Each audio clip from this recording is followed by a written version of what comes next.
네, 시작하겠습니다. 강의 계획서 먼저 보시죠.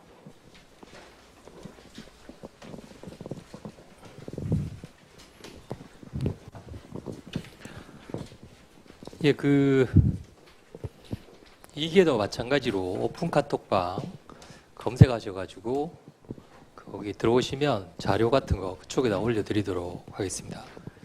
그리고 다음 주에 이제 입법고시, 행정고시, 변호사 시험 문제를 한꺼번에 올려드리겠습니다. 그래서 한번 읽어보시기 바랍니다. 그 중에서 몇 번을 보시라고 올려드릴 테니까 그리고 보시고 그 다음에 혹시 1기나 2기 안 들으시고 하신 분들은 1기나 2기 때 제가 판례 연습 그거 많이 나눠 주십사 하셨는데 그쪽에다 올려드릴 테니까 꼭 오픈 카톡방 그쪽으로 전달하도록 하겠습니다. 그 다음에 저희가 이제까지 해온 걸 보면 이제 연기 때는 이제 기본 개념을 했죠. 기본 강의를 했고 1기 때는 기본 개념도 하고 기출 문제를 했습니다. 그 다음에 2기 때는 8회 모의고사를 받고 그 다음에 사례집도 한 권 봤어요. 그 기출 문제집도 한 권 보고 사례집도 한 권 보고 문제도 8번, 모의고사도 8번 봤죠.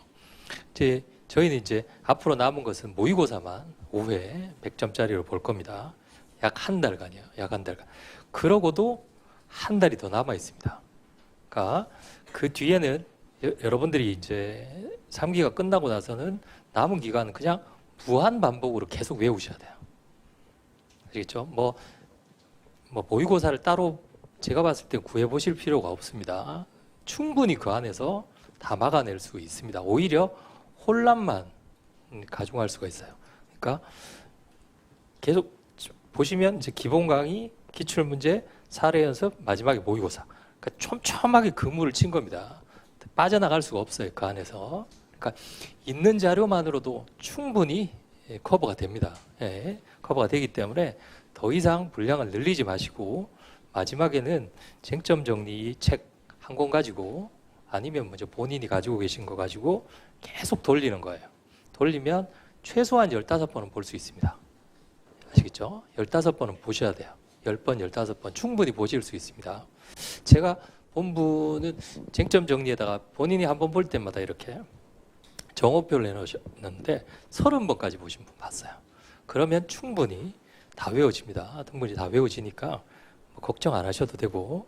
자, 이제 저희가 이제 3기 할 텐데 조금 이따가 설명해 드리겠습니다만 3기 끝나고 나서는 최종 모의고사를 8월 중순쯤에 저희가 볼 겁니다.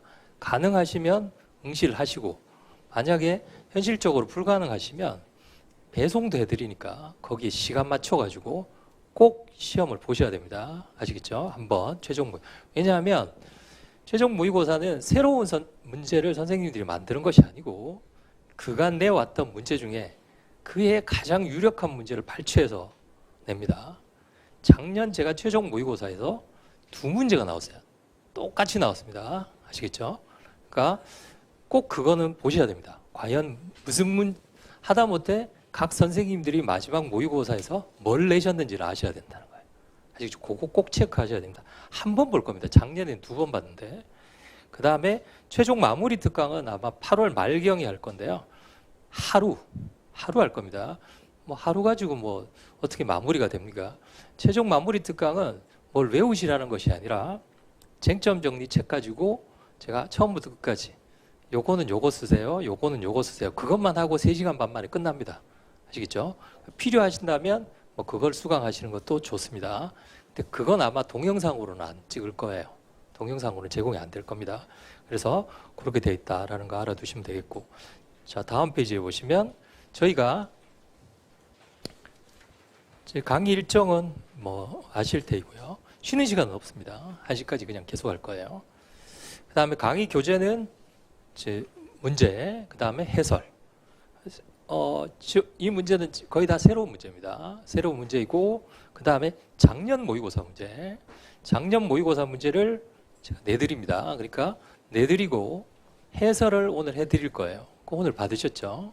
해설을 해드릴 테니까 꼭 댁에 가셔서 문제점하고 마지막 결론, 중간에 본문은 어차피 다 똑같잖아요. 그렇죠? 원처분주의 하면 원처분주의, 여러분들 쟁점 정리에 있는 거 원처분주의 공부하시면 되니까 꼭 문제점하고 마지막 결론은 써보시기 바랍니다.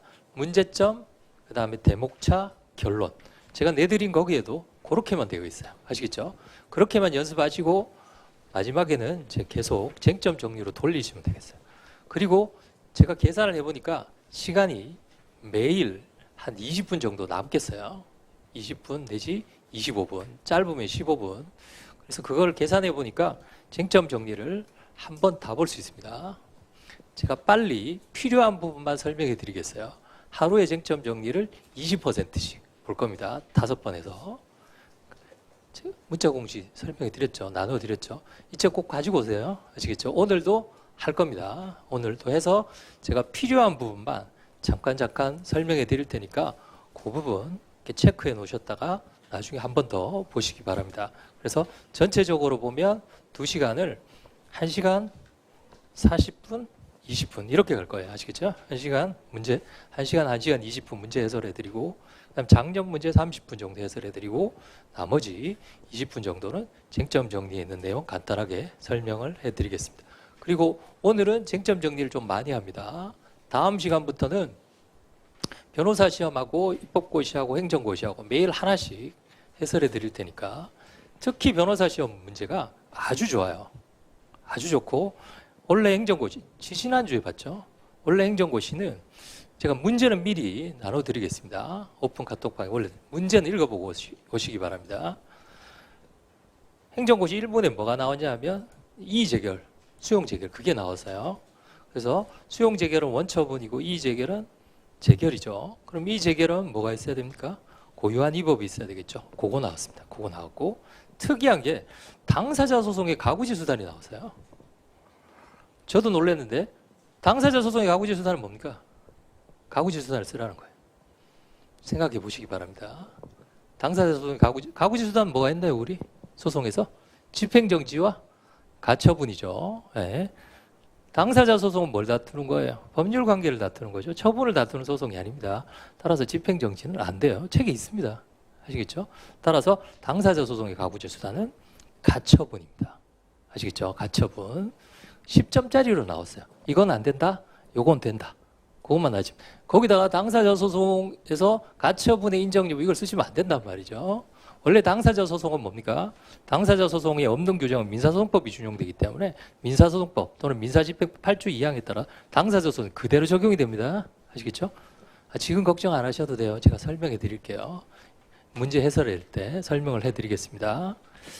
그러니까 그 문제를 다음 주에 제가 올려드릴 테니까 그 문제를 쭉 한번 읽어보시고 이게 뭐가 될까 한번 생각해 보시기 바랍니다. 그러면 각각 시간에 하나씩 설명해 드리겠습니다. 특히 변호사 시험 문제에서 기발한 문제가 하나 나왔어요. 그건 제가 자세하게 설명해 드리겠습니다. 물론 여러분들이 풀지 못하는 문제는 아니에요. 그런데 이것과 이것이 어떻게 관계됐는지 이렇게 보시면서 그분 출제하신 교수님의 아이디어가 대단하다 이런 생각을 해봤습니다. 나중에 설명해 드릴게요. 자, 그렇게 3가지 저희가 이제 그 다음에 모의고사 시스템은 똑같습니다. 네, 그래서 채점 보기 채점 하시는 분들을 총괄하는 분이 또 한 분 제가 모셨어요. 그래서 그분이 채점이 부실하다든지 이러면 바로 채점자를 바꾸기로 했습니다. 그래서 원래 2기에도 그랬었어요. 여러분들은 모르시지만 그래서 좀 가능하면 정성스러운 첨삭을 좀 위해서 그렇게 만들었습니다. 그 다음에 시험 범위는 이렇게 1회, 2회, 3회는 쪼개놨습니다.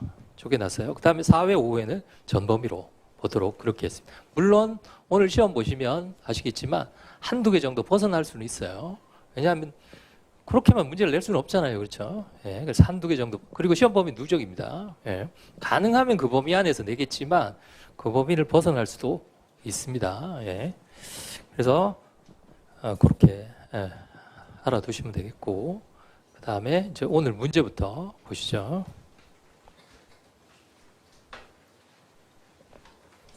오늘 문제 조금 어려우셨죠?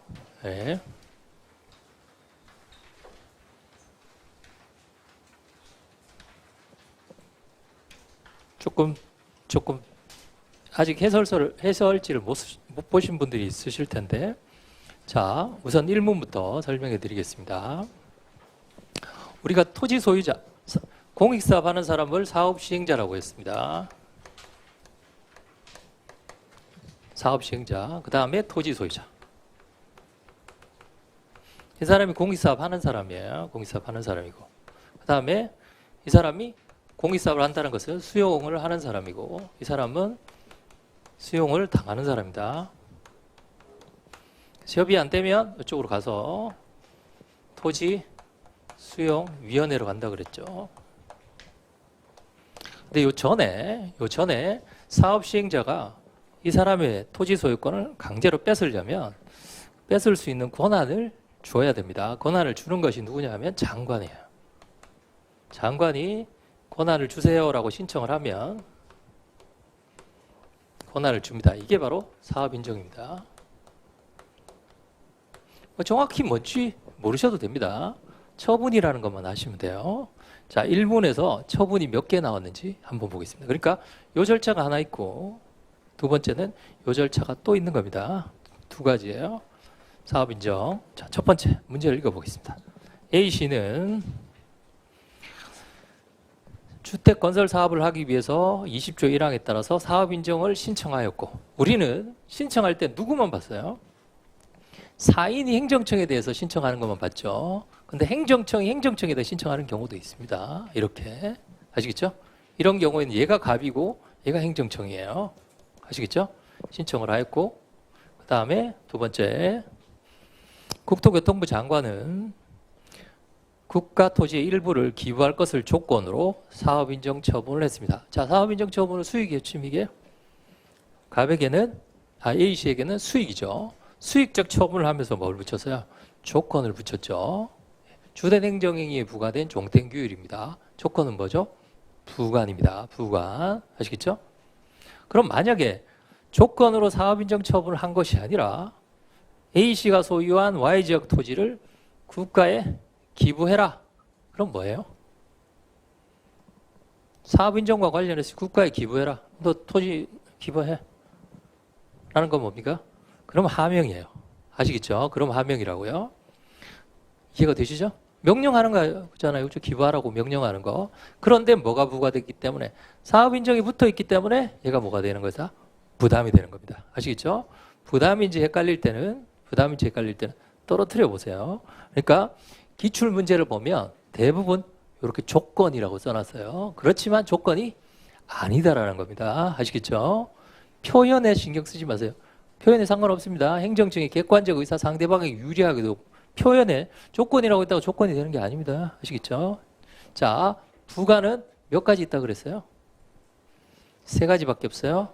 부담, 기한, 철회권의 유보. 물론 다른 게 있지만 세 개만 아시면 된다 그랬죠? 부담, 기한, 철회권의 유보. 자, 기한은 뭐가예요? 숫자가 나오는 거예요. 뭐 1년, 3년, 30일. 숫자가 나오면 기한이에요. 그렇죠? 두 번째, 철회권의 유보는, 철회권의 유보 또는 취소권의 유보는 철회나 취소라는 표현이 나와야 돼. 철회나 취소라는 표현이 나오면 철회권의 유보다. 그렇지 않고 그냥 의무를 부과하는 건 뭐다? 부담이다. 시험에 부관이 나올 가능성이 높은데요. 자, 부관이 나오면 세 가지 중에 날짜 빼고 철회권을 유보하고 부담만 보시면 돼요. 90%가 부담일 겁니다. 일단 부담이 아닌가? 이렇게 먼저 생각을 하시라고요. 아시겠죠? 부담이 아닌가? 자, 그럼 요거 세 줄에서 처분이 몇 개 나왔어요? 사업인정 나왔고 또 하나 뭡니까? 조건이 부담이면 처분이죠. 그렇죠? 독립쟁송 가능성이 문제가 되죠. 자, 두 번째 문단입니다. 그 외의 시는 관련 법령에 따라서 자, 사업인정을 받았고 여기까지가 이제 1번이고요. 자, 2번이 협의를 했고 협의 안 되면 재결 신청해서 수용 재결이죠. 이게 원처분이라고 그랬습니다.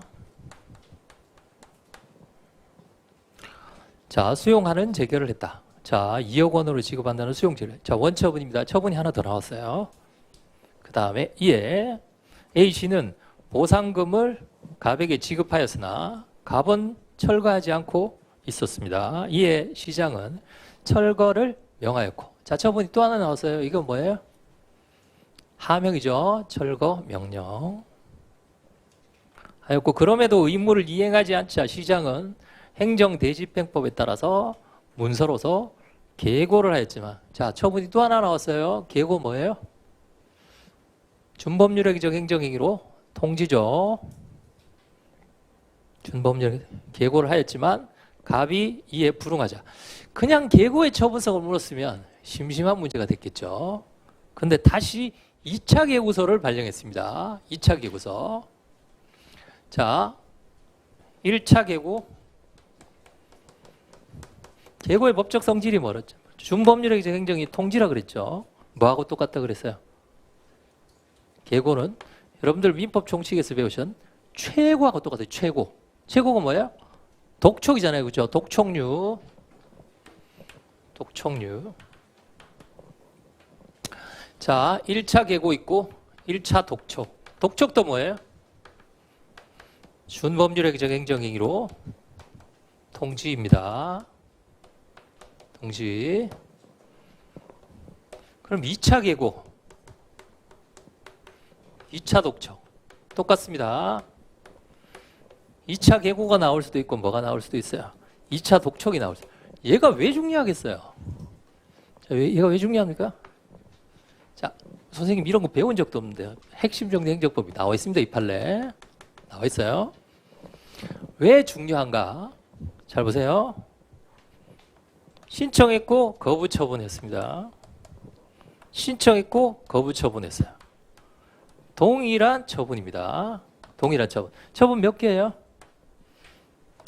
이건 독립한 처분이라고 그랬죠. 신청하고 거부하고 신청하고 거부하면 독립한 처분이에요. 요거하고 비교해야 될 게 요겁니다. 얘는 뭐예요? 1차만 처분이고 2차는 처분이 아닙니다. 구별이 되시죠? 1차, 2차 각각 독립한 처분. 즉 신청에 따른 처분은 각각 독립한 처분이에요. 그러나 1차 계고와 2차 계고는 각각 독립한 처분이 아닙니다. 비교해서 알아두세요.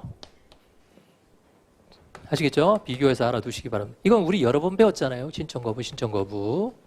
얘는 독립한 처분이 아니다. 그럼 얘는 뭘까요? 조금 이따가 설명해 드릴게요. 자, 요거랑 법리가 같다라는 거 알아두시고, 두 번째는 뭡니까? 얘하고 구별해야 될 게 처분의 재신청 문제다. 처분의 재신청은 각각 독립한 처분이라고 그랬죠. 각각 독립한 처분.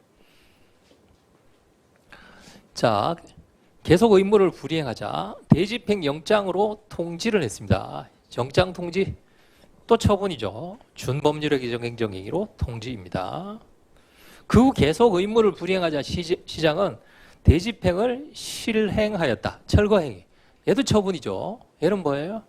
권력적 사실행위. 처분만 한 6개, 7개 나오죠. 그러면 이 문제를 우리가 문제를 읽을 때 처분 표시를 해놓으면 나중에 물어보는 걸 금방 찾겠죠. 안 해놓으면 찾기가 어렵단 말이에요. 그러니까 처분 표시를 이렇게 해놓으시라는 거죠. 아시겠죠? 누가 누구를 상대로 한다? 누가 누구를 상대로 한다? 이런 것들.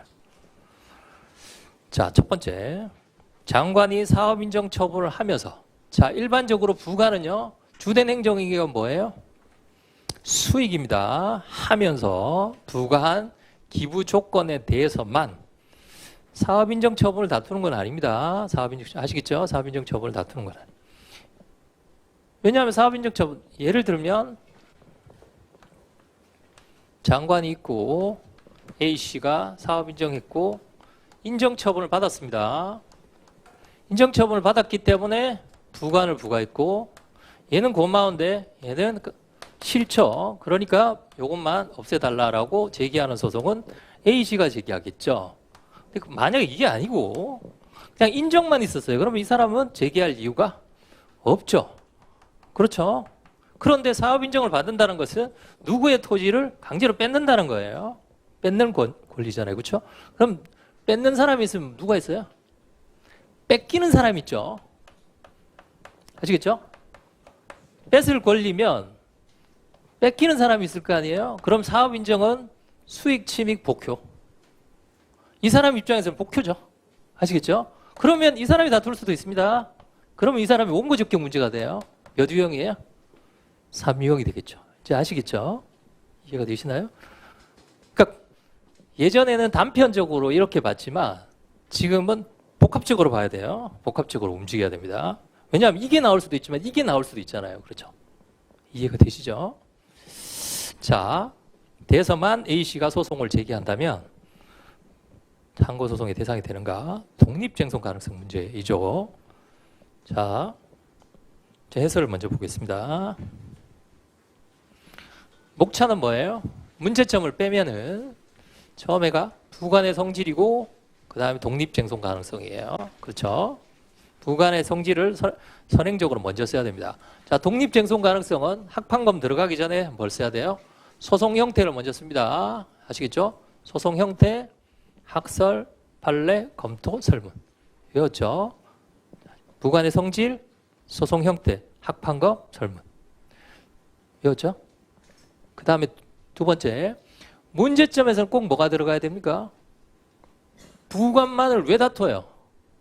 부관만을 안 다투면 두 가지죠. 참든지, 참는 방법이 있습니다. 아니면 부관부 행정행위 전체를 다투는. 부관부 행정행위 전체를 다투면 뭐도 날아가요? 수익적인 행위도 날아가겠죠. 그래서 첫째 줄에 A씨는 사업 인정을 받았지만 수익적 처분만 원합니다. 그게 독립쟁송. 요걸 써야 돼요. 꼭. 아시겠죠? 만일 부관부 전체가 취소되면 사업 인정도 소멸되기 때문에 A씨는 더욱더 침익적일 수 있기 때문입니다. 꼭 아시겠죠? 왜 독립쟁송 가능성이 문제가 되는지 그걸 핵심을 잡아서 써줘야 됩니다. 두 번째, 부관의 성질가 객관적으로 판단한다.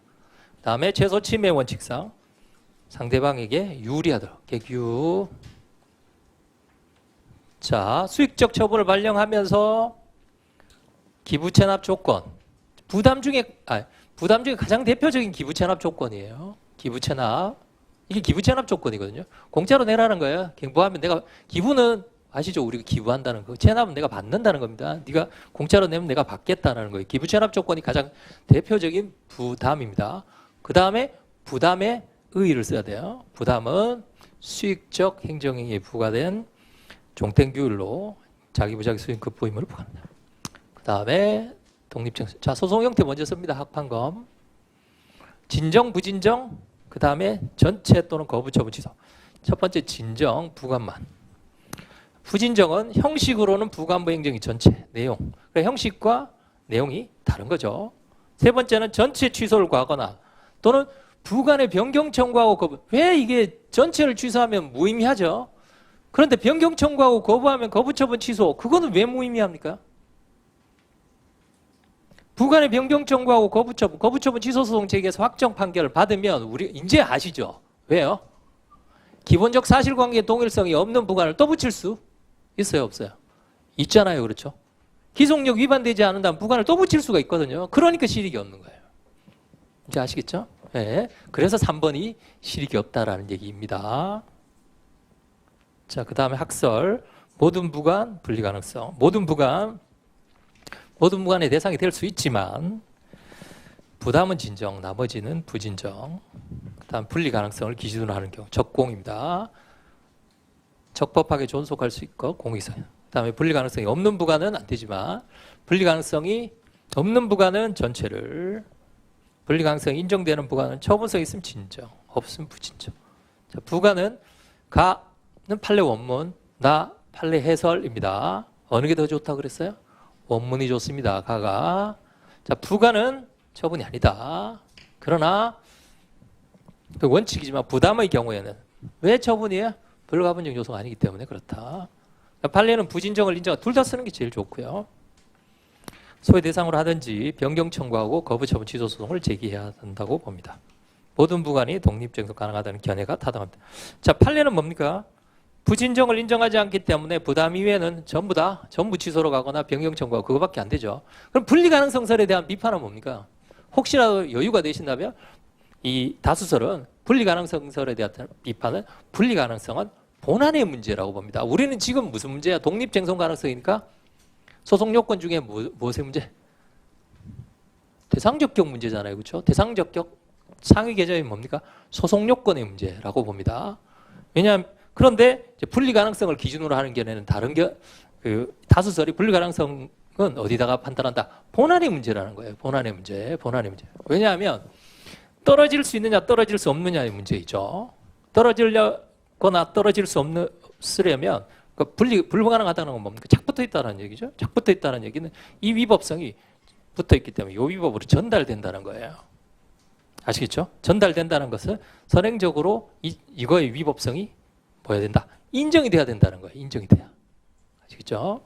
조금 헷갈리시면 분리 가능성은 본안 문제라는 비판이 있다. 그렇게만 알아두세요.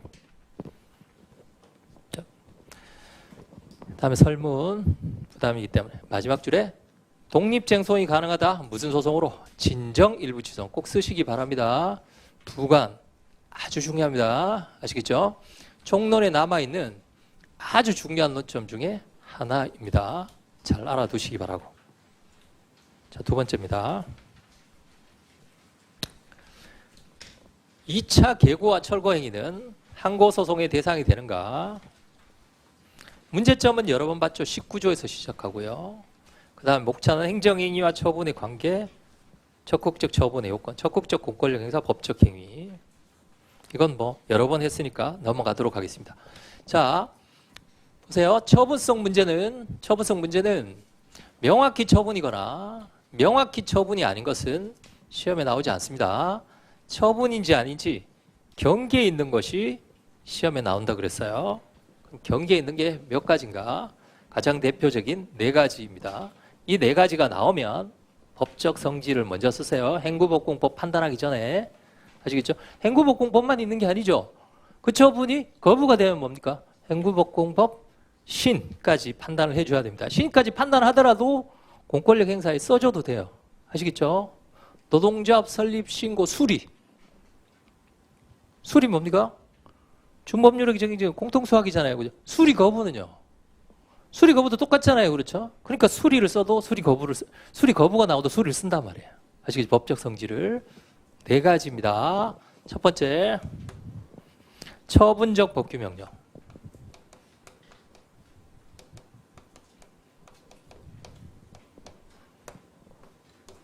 권력적 사실행위.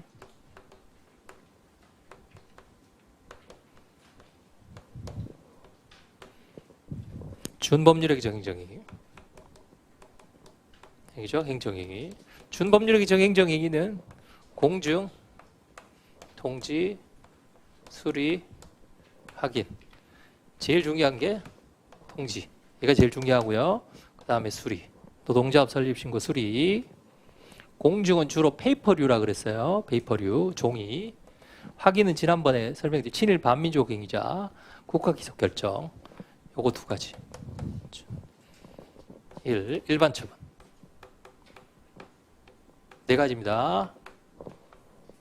처분적 법규명령, 처분적 법규명령, 권력적 사실행위, 준법률적 행정행위, 일반 처분. 사실 이건 네 가지는 안 외우셔도 첫 보면 이제 아시겠죠. 아, 이게 이거다, 이거다. 아시겠죠? 잘 알아두시기 바랍니다. 처분적 법규명령. 여기 다 들어가 있잖아요. 계고는 뭐예요? 우리가 보세요. 명백히 철거명령 이런 거 시험에 안 나온다고요. 그 다음에 계고, 영장통지. 그 다음에 실행. 아시겠죠? 실행. 이런 것들이 시험에 나온다고요. 아시겠죠? 이렇게 네 가지 알아두시면 됩니다. 자, 첫 번째 2차 계고. 계고는 의무 불이행하는 경우 알리는 것을 말합니다. 뭐예요? 통지죠. 자, 계고는 단순히 준법률의 행정행위 중에 통지에 해당합니다. 그러나 2차 계고는 새로운 철거 의무를 부과하는 것이 아니라 대집행 기한의 연기 통지에 불과하다. 뭐만 해주는 거예요? 늘려주는 거예요. 늘려주는 거. 대집행 기한의 연기 통지. 그러면 대집행 기한의 연기 통지라는 건 뭡니까? 정확하게 얘기하면 날짜만 늘려주는 거예요. 날짜만 늘려주는 거. 날짜만 미뤄주는 거예요. 자, 법적 성질은 뭐예요? 사실의 통지입니다. 거기 쓰세요. 사실의 통지입니다. 사실의 통지.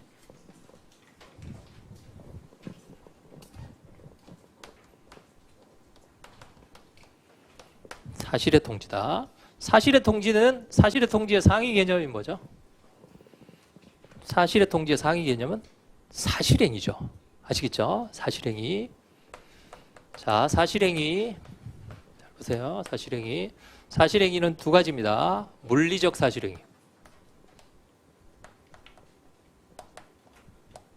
사실행위의 공통점은 눈에 보이는 겁니다. 그 다음에 통지행위. 통지행위.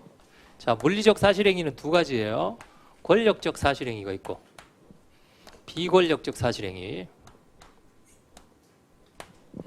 차이가 뭡니까? 권력적과 비권력적.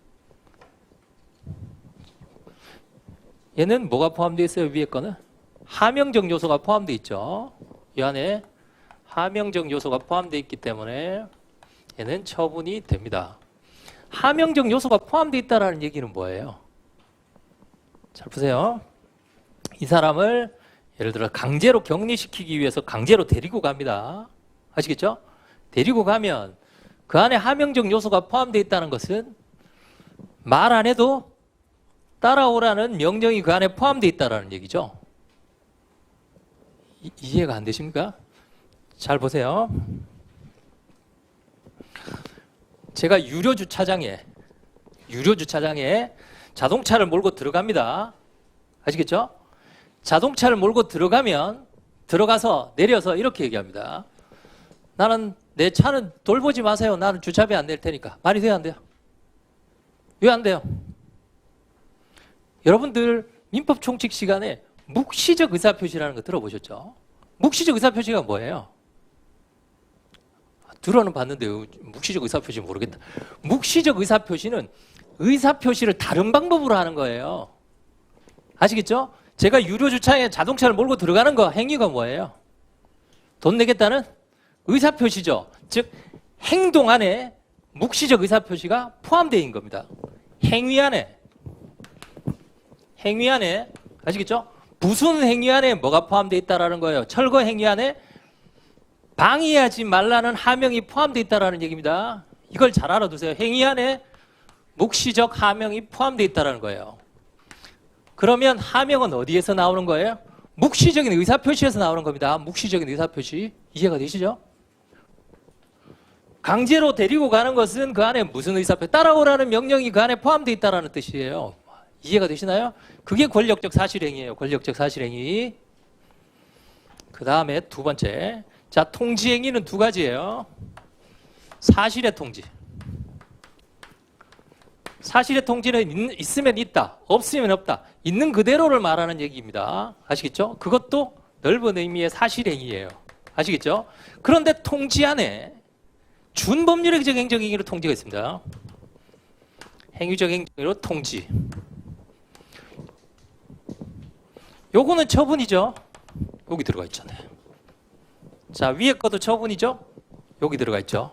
아시겠죠? 그럼 얘는 처분이 아니고 얘도 처분이 아니죠. 두 번째, 얘는 처분이 됩니다. 자, 우선 요거하고 요거를 구별해 보겠습니다. 요거하고 요거 구별하는 이유는 뭐예요? 알려주는 건 똑같지만 얘는 권리 제한이나 의무 부과의 효과가 없습니다. 아시겠죠? 그게 사실의 통지예요. 사실의 통지. 자, 사실의 통지는 예를 한번 보겠습니다. 사실의 통지 안에 예가 뭐가 있는지. 여러분들 사실의 통지 예 아시는 거 뭐가 있어요? 자, 행정심판법상의 고지, 심판의 고지. 이거 사실의 통지죠. 심판의 고지. 기억나시죠? 사실의 통지. 준법 기억 안 나시나요? 심판의 고지. 두 번째는 형성재결, 취소재결, 형성재결 결과의 통지. 기억나시죠? 형성재결 결과 통지. 취소한다, 취소한다. 허가한다, 허가한다. 허가한다는 재결했으면 허가한다 필요 없잖아요. 그렇죠? 형성재결 결과의 통지. 이거 다 처분 아닌 겁니다. 그 다음에 공무원 같은 경우에 당연퇴직. 당연퇴직은 법정사유예요. 법정사유. 통보. 법정사유에 해당이 되면 공무원 신분 소멸하는 겁니다. 그 다음에 법률에 의해서 확정된 경우. 법률에서 확정되고 나서 통보하는 거. 기억나시나요? 공무원 연금법 법 개정돼가지고 그 연금 액수 줄어들어가지고 통지한 거 있었잖아요. 그렇죠? 그거 사실의 통지라 그랬잖아요. 그거. 아시겠죠? 그거 사실의 통지. 그 다음에 방금 봤던 2차.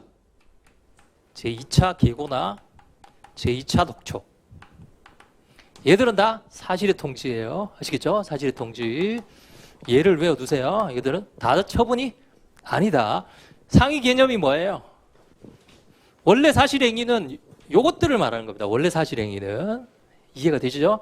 따라서 얘들은 뭐예요? 비권력적 사실행위라든지 사실의 통지는 전체적으로 사실행위이기 때문에 몇 번 탈락이에요? 행정청이 행하는 구체적 사실에 관한 법집행 공권력 행사. 아시겠죠? 4번, 5번, 4번 탈락, 5번 탈락이에요. 얘들은 전부 다.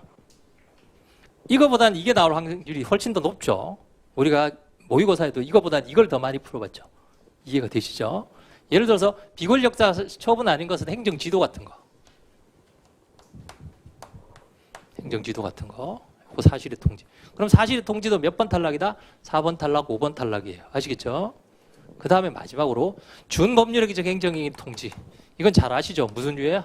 독촉류, 계고, 그 다음에 영장통지, 독촉. 얘 처분이죠? 잘 보세요. 얘도 처분이고 얘도 처분이에요. 얘도 처분이고 얘도 처분이에요. 그런데 자, 계고는 이렇게 되는 거죠. 너 철거됨을 알려드립니다 라고 알려주는 거죠. 아시겠죠? 그럼 상대방은 아 이거 친절하네. 그렇게 알면 사실의 통지인데 실제로 계고하고 나서는 그 다음에는 뭘 합니까? 철거를 해버리죠. 권리 제한의 의무 부과의 효과가 생긴단 말이죠. 실질은 뭡니까? 하명이라고 그랬어요. 아시겠죠? 하명. 우리가 배웠잖아요. 계고는 하명이에요. 실제로는. 실질이. 당신 건물 철거될 예정입니다. 거꾸로 얘기하면 뭐 하라는 거예요? 빨리 철거를 하라는 얘기죠. 이것도 하명이고 얘도 하명이죠. 이해가 되시죠? 그런데 얘는 왜 권력적 사실행위고 예를 들어 철거행위는 얘는 왜 준법률행위적 행정행위를 통지일까요? 얘는 잘 보세요. 행위 안에 뭐가 포함되어 있다? 묵시적인 하명이 녹아져 있는 거고 얘는 하명이 왜 되는 거예요? 자, 보세요. 준법률행위적 행정행위는 행정행위잖아요. 그렇죠? 권리 제한 의무 부과의 효과가 생겨요. 뭐 때문에 생기는 겁니까? 의사표시 때문에 생기는 거예요? 법률 때문에 생기는 거예요?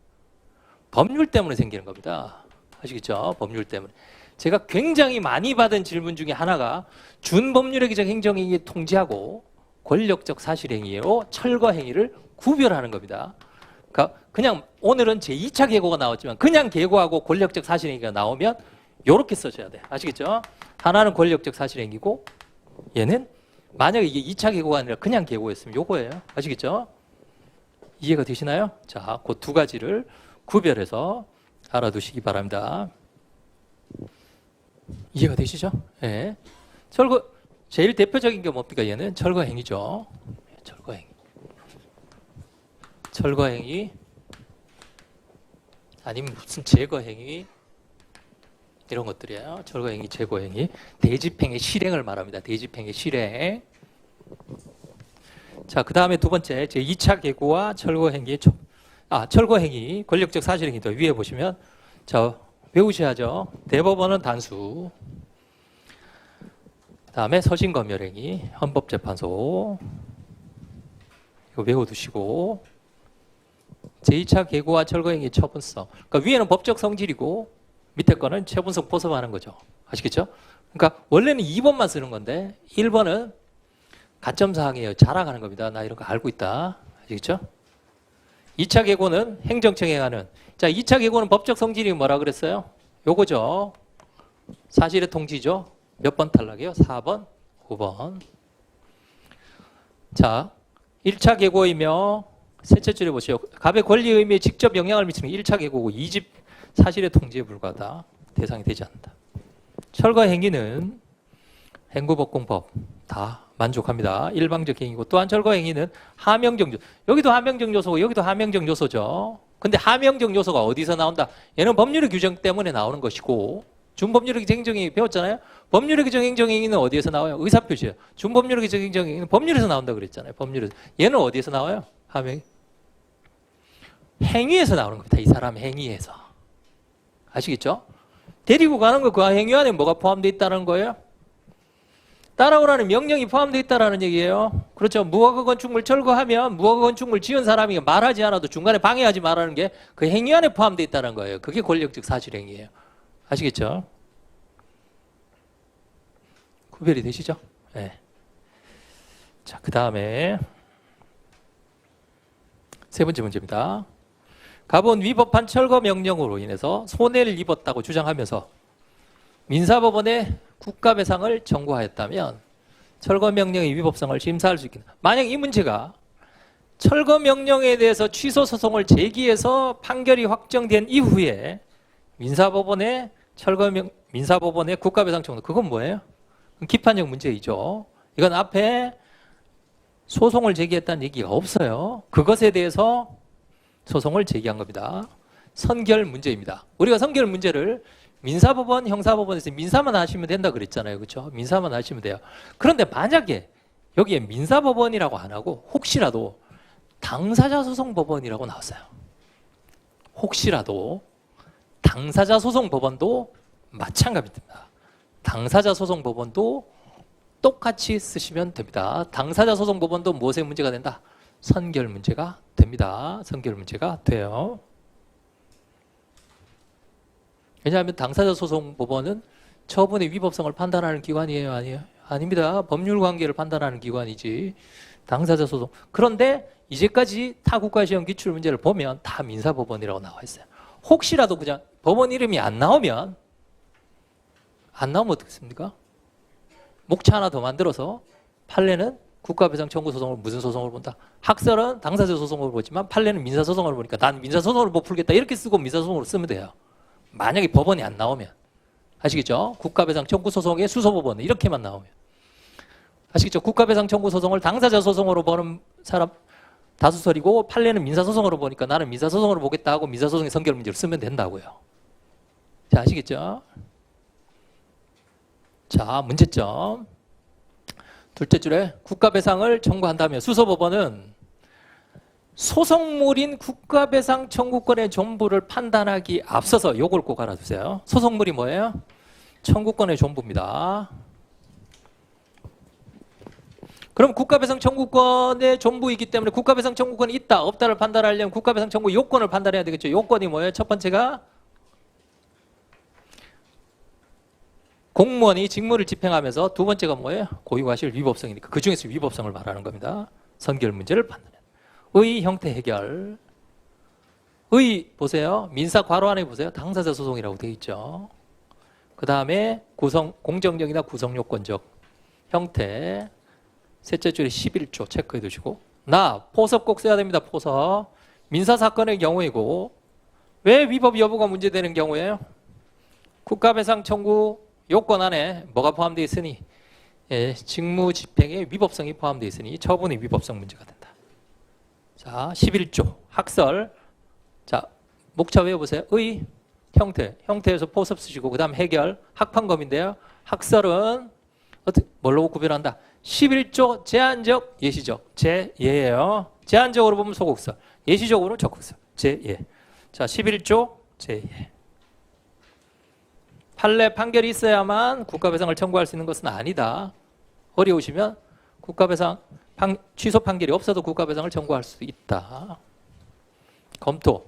수소법원이 만약에 국가배상 청구를 인용해도, 아시겠죠? 인용해도 행정의 효력은 여전히 유지되기 때문에, 아시겠죠? 처분의 효력은 유지됩니다. 처분의 효력을 깰 수 있는 기관은 어느 법원만? 항고소송을 담당하는 법원만 깰 수 있어요.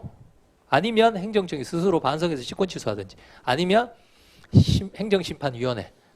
그러니까 행정청이 스스로 직권 취소하는 건 신경 쓰지 마시고 두 가지만 아시면 돼요. 처분의 효력을 깨뜨릴 수 있는 기관은 행정심판위원회하고 법원밖에 없어요. 행정심판위원회하고 법원. 적극설이 타당하다. 적극설에 따른다면 철거명령의 위법성을 심사할 수 있다. 자, 무엇에만 기능한다? 위법성으로만 기능합니다. 자, 2번. 2번 보겠습니다. 이 문제 조금 어려우셨을 거예요. 자, 보겠습니다. 공정거래위원회는 갑이 일부 모델 단말기를 협의해서 고가의 단말기를 한일하게 오인시켜서 유예하였다라는 이유로, 자, 이유 사유인데 밑에 보니 처추본이나 기속력이 없어요. 필요 없습니다. 공정거래법에 따라서 60억 원의 과징금 납부 명령을 했습니다. 과징금 부과 처분. 이에 갑은 공정거래법 96조에 따라서 이의 신청을 하였고, 자, 문제를 푸시다가 이게 이의 신청 문제인가 분필 사례인가 헷갈리셨죠?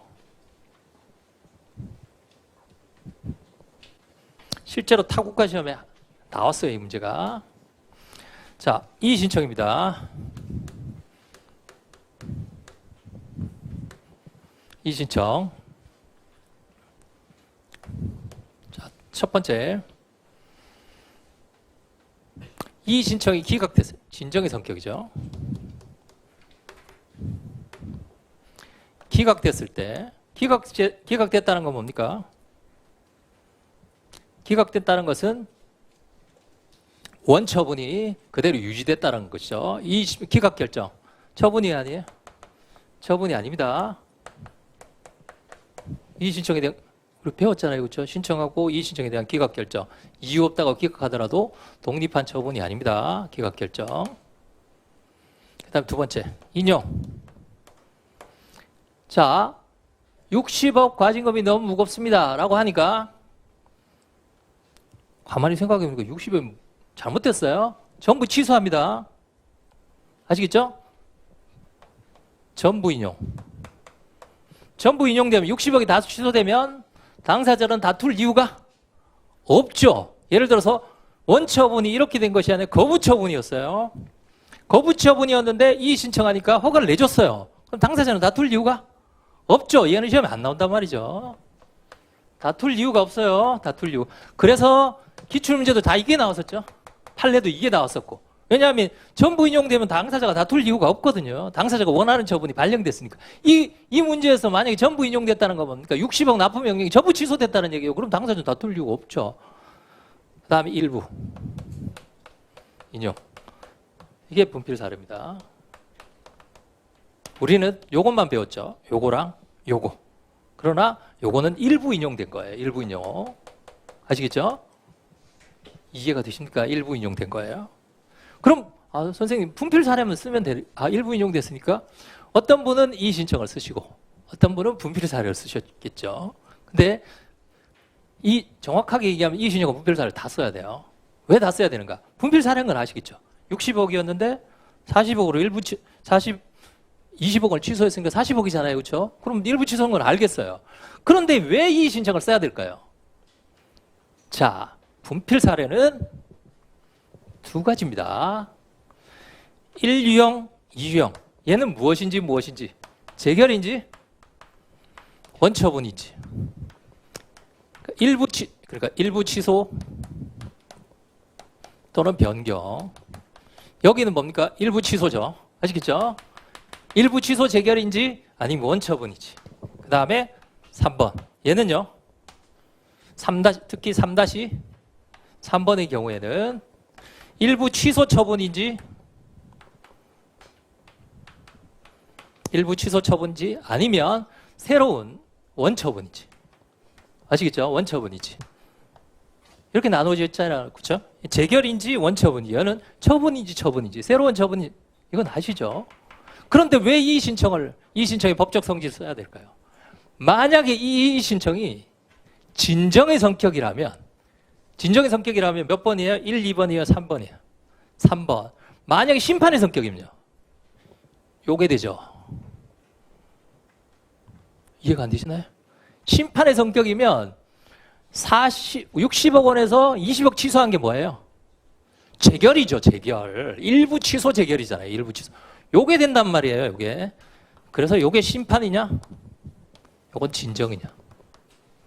를 확정지어야 요게 해결이 됩니다. 그러니까 뭐도 써야 되고, 이의 신청에 대해서 법적 성질도 써야 되고, 그 다음에 두 번째는 분필사를 쓰는 거죠. 혹시 분필 사례 몇 번을 쓰셨나요? 3-3번을 쓰셨죠. 그런데 아마 첫 번째 이의 신청의 법적 성질은 잘 생각을 못 하셨을 거예요. 그 이유는 요것 때문입니다. 이해가 되시죠, 이제? 네. 그렇기 때문에 제가 거기다가 뭘 써놨어요? 96조 제2항에 이의가 있는 자는 심판법에 따라서 심판을 청구할 수 있다라는 걸 씀으로써 얘가 진정의 성격이 돼버리는 거죠. 아시겠죠? 진정의 성격. 이해가 되시나요, 이거? 예. 자, 20억 원을 취소했습니다. 첫 번째, 40억 원도 지나치다고 생각해서 취소 소송을 제기한다면 소송의 대상은, 자, 취소 소송의 대상 문제입니다. 페이지 6페이지에 보시면 사실관계 써두시고 소송을 제기하죠. 먼저 이의 신청의 법적 성질이 먼저 문제가 됩니다. 문제되고 40억 원이 일부 취소 재결인지 남은 원처분이지 또는 새로 일부 취소 재결인지 그럼 요거 아시겠죠? 두 번째는 남은 원처분 또는 새로운 일부 취소 요거 아시겠죠? 1-1번인지 3-3번인지 그래서 이의 신청을 먼저 쓴 거예요. 서술하는 이유 아시겠죠? 분필사로 1번으로 갈 것인가 분필사로 3-3번으로 갈 것인가 구별 법적 성질 진정과 심판이 있다. 구별 기준은 뭐 잘 아시죠? 동일한 처분인지 아니면 심판을 할 수 있는지. 공정거래법 96조 2항. 원래 공정거래법 96조 2항은 이 규정이 아니에요. 제 가상의 법률을 만든 겁니다. 요즘은 유행이에요. 가상의 법률이. 이걸 안 넣어놓으면 논란이 너무 커지기 때문에 넣어놓은 거예요. 진정의 성격을 가집니다. 구별 시력의 재결이다 아니다. 이의 신청은 진정이지만 전부를 인용하거나 기각한 것이 아니고 일부만 인용했기 때문에 직권 일부 취소이다. 여기에 직권 일부 취소. 이제 아시겠죠? 3-3번으로 간다. 그러면 40억 원에 대해서 소송을 제기한다면 그 남은 40억 원의 법적 성질이 무엇인지가 문제가 되겠죠. 자, 모두 된다는 견해 일부 취소 처분만 남은 원처분만 그 다음에 판례, 스스로 직권 일부 취소 처분을 한 경우 원처분과 독립한 처분이 아니기 때문에 남은 원처분, 정확하게 얘기하면 남은 내용이 원처분이죠. 제소기간의 준수 여부도 제소기간까지는 뭐 여기서 대상적격 물어봤으니까요. 안 쓰셔도 되겠습니다. 남은, 자 검토 외우세요. 남은 내용의 원처분입니다. 남은 내용의 원처분. 일부 취소되고 남은 내용의 원처분. 변경이면 뭡니까? 변경되고 남은 내용의 원처분. 남은 내용의 원처분, 남은 내용의 원처분. 아시겠죠? 왜 남은 내용이 원처분이에요? 1월 1일 날 했다가 60억 했다가 요것만 바뀐 거예요. 껍질은 다 똑같고요. 뭐만 교체된 것이다. 요것만 교체된 거예요. 아시겠죠? 그러니까 60억이었다가 이렇게 40억으로 바뀌었다 이 말입니다. 남은 내용이 원처분. 나머지는 다 똑같다라는 얘기예요. 자, 남은 내용이 원처분이다. 그래서 결론. 일부 취소하고 40억 원의 남은 내용의 원처분입니다. 자, 여기서 이 문제가 만약 제소기간을 물어봤으면 어떻게 될까요? 제소기간을 물어보면 뭘 기준으로 합니까? 자, 잘 보세요. 분필 사례에서의 제소기간은 이 경우 심판을 청구한 게 아니죠. 뭘 기준으로 해요? 원처분시를 기준으로 합니다. 아시겠죠? 분필, 거기다 쓰세요. 분필 사례는 뭘 기준으로 한다? 원처분을 기준으로 합니다. 분필 사례, 첫 번째, 분필 사례는 3-3이기 때문에 직권 일부 취소이기 때문에 원처분시를 기준으로 해요. 그런데 이 경우에는 그냥 분필 사례가 아니라 뭘 청구했어요? 이의 신청을 했죠. 이의 신청을 해서 분필 사례로 갔잖아요. 그렇죠? 그럼 몇 조가 적용돼요? 행정기본법이 적용되죠. 36조 사항이. 이해가 되시나요? 행정기본법이 적용이 돼요.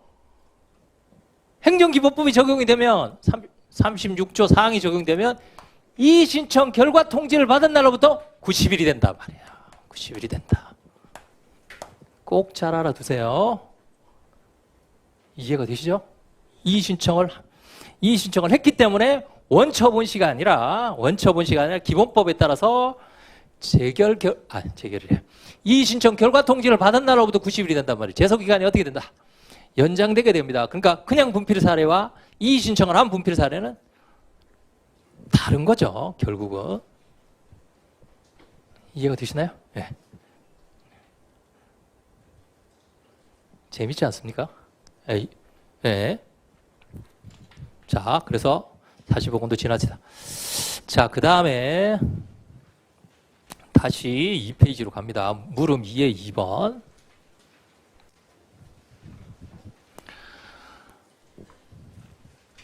자, 40억 원에 대해서 취소 소송을 제기하자 수소법원은 과징금 액수가 과다하다고 판단하면 일부만 취소할 수 있겠는가? 일부 취소 판결의 문제입니다. 일부 취소 판결, 기가산. 자, 그러면 제일 문제는 기속행위하고 재량행위인데요. 뭘 보고 판단한다 그랬어요? 법률을 보고 판단합니다. 법률. 자, 50조 1항 정하는 매출액의 100분의 4를 곱한 금액을 초과하지 않는 범위 내에서 과징금을 징수할 때. 요것만으로 보는 거예요. 100분의 4. 아시겠죠? 100분의 4. 그럼 무슨 행위예요? 재량행위죠. 100분의 4를 초과하지 않는 범위니까 뭐 1해도 되고 2해도. 그런데 다시 봅니다. 50조 1항 해당 사업자에게 대통령령으로 정하는 매출액의 100분의 4의 범위를 초과하지 않는 범위네요. 요것만 썼으니까 재량행위죠. 그런데 만약에 이 문제가 이 상태가 아니라 과징금 부과 처분에 관한 처분 기준표, 대통령령으로 제재적 처분 기준표가 나왔어요. 만약에 처분 기준표가 나왔어요. 아시겠죠? 제재적 기준표가 나와서 1차 위반이면 뭐 100분의 1. 그다음 2차 위반이면 뭐 100분의 3. 이렇게 나와 있었어요. 만약에 시험 문제 이게 나왔었어요. 이렇게 안 나오고 만약에 그렇게 나오면 무슨 법? 시행령, 대통령령으로 정한다라고 했으니까 얘는 뭐예요? 법적 성질이? 우리가 알고 있는 법규 명령 형식의 행정규칙, 제재적 처분 기준 별표잖아요. 그렇죠? 제재적 처분 기준 별표. 이렇게 나오면 얘기가 달라집니다. 얘기가 달라져요. 자, 법률은 뭐라고 돼 있어요? 100분의 4를 초과하지 않은 범위 내에서. 무슨 행위예요? 재량행위죠. 재량행위. 그런데 만약에 제재적 처분 기준표가 나왔어요. 제재적 처분 기준표가 나오면 제재적 처분 기준표는 법규 명령으로 보는 견해도 있고 그 다음에 행정규칙으로 보는 견해도 있어요. 그럼 만약에 얘를 법규 명령으로 보면 법률 법규 명령 중에 뭐가 먼저 적용이 됩니까? 적용 우회 원칙상 법규 명령이 먼저 적용이 되죠. 그럼 얘가 먼저 적용이 되면 무슨 행위가 돼요? 기속행위가 됩니다. 기속행위. 이 표가 나오면 반대가 돼요. 기속행위가 되면서 뭐가 돼요? 한 번 위반하면 100분의 1이잖아요. 그렇죠? 근데 100분의 1 넘으면 100분의 2를 만약 했다. 그러면 100분의 1만큼 더 많이 한 거잖아요. 그렇죠? 뭐 할 수 있어요? 계산할 수 있죠. 아시겠죠? 100분의 1 넘었으니까. 그게 산정 가능성입니다. 산정 가능성. 그래서 만약에 제재적 처분 기준 별표가 나오면 만약에 이게 없으면 그냥 재량행위로 풀면 돼요. 근데 만약에 얘가 나오면 무슨 행위로 가야 된다?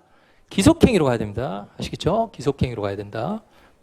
법규 명령으로 그럼 법규 명령으로 보면 기속행위. 행정규칙으로 보면요? 행정규칙으로 보면 여전히 재량행위죠. 아시겠죠? 얘는 기속행위고 얘는 재량행위입니다. 행정규칙으로 보면 얘는 법규성이 없죠. 뭘로 판단해요? 적용 우회 원칙상. 얘를 먼저 보고 판단하는 거죠. 아시겠죠? 예. 그렇게 결론을 내시면 됩니다. 자, 해설 간단히 보시면 일부 취소 판결. 문제점. 부과했지만 액수가 과다한다면 재량성과 관련해서 법적 성질을 여기서 쓰셔도 되고 뒤에서 쓰셔도 됩니다. 재량 기속인지 관련 법령을 검토합니다. 설문에는 100분의 4니까 재량행위입니다. 요건 뒤에 써도 되고 앞에 써도 돼요. 그 다음에 기속행위, 가분성, 산정 가능성. 가분성하고 산정 가능성은 다릅니다. 가분성은 쪼개질 수 있는지 문제이고 산정 가능성, 계산 가능성이 계산 가능성. 계산 가능성이 되려면 뭡니까? 기준표가 있어야 됩니다. 이건 기준이 없잖아요. 100분의 2 범위 내에서. 이건 이런 게 있어야 돼요. 이게. 아시겠죠? 그 다음에 설문에 가분성은 있지만 재량행위고 소송상 산정 가능성이 없습니다. 일부 취소 판결을 할 수 없다. 만약 이 문제가 일부 취소 재결했으면 어떻게 될까요? 일부 취소 재결. 일부 취소 재결은 뭐만 있으면 돼요? 가분성만 있으면 되겠죠. 이거 가분성 있어요? 없어요? 있죠. 그렇기 때문에 만약에 어렵게 나온다면 일부 취소 재결과 일부 취소 판결의 가능성을 다 물어볼 수도 있어요. 그러면 판결을 먼저 쓰고 그 다음에 일부 취소 재결에 대해서는 나머지는 동일하지만 뭐만 다르다? 가분성만 다르다. 그렇죠. 가분성만 있으면 되고 기속 재량이 그렇게 판결을 먼저 쓰고 재결을 나중에 쓰세요. 아시겠죠? 판결, 일부 취소 판결의 가능성, 일부 취소 재결의 가능성 그렇게 쓰시고 취소 재결의 가능성 제가 지난번에 내드렸잖아요. 그렇죠? 그 다음에 해설, 설문 해결 1번, 취소 판결의 가능성 2번, 재결의 가능성 이렇게 쓰시면 돼요. 정말 어렵게 나오면 그렇게 나올 수도 있습니다. 그 다음에 다시 문제로 가셔서 시장은 농어촌 진흥공사로 하여금 권한을 대리하게 하였는데 자 시장이 본인이고 대리권자가 공사입니다. 공사는 갑에게 대리 행임을 밝히지 않고 자신의 명의로 처분을 했습니다. 무슨 행위예요? 무권 대리죠. 아시겠죠? 무권 대리. 무권 대리는 뭐예요? 무효입니다. 무슨 하자예요? 주절형례 중에? 주체상의 하자죠. 주체상의 하자. 권한 없는 사람이 권한 행사했으니까 주체상의 하자잖아요. 주체상의 하자는 하자 정도가 뭐예요? 무효이죠. 무효. 자, 무효입니다. 자, 잘 구별하셔야 됩니다. 유효, 무효라고 하는 거 주절형례, 무치무치인데 유효, 무효라고 하는 것은 무엇의 문제예요? 소송요건 본안. 본안의 문제예요. 무효 확인 소송을 제기해야 되는 겁니다.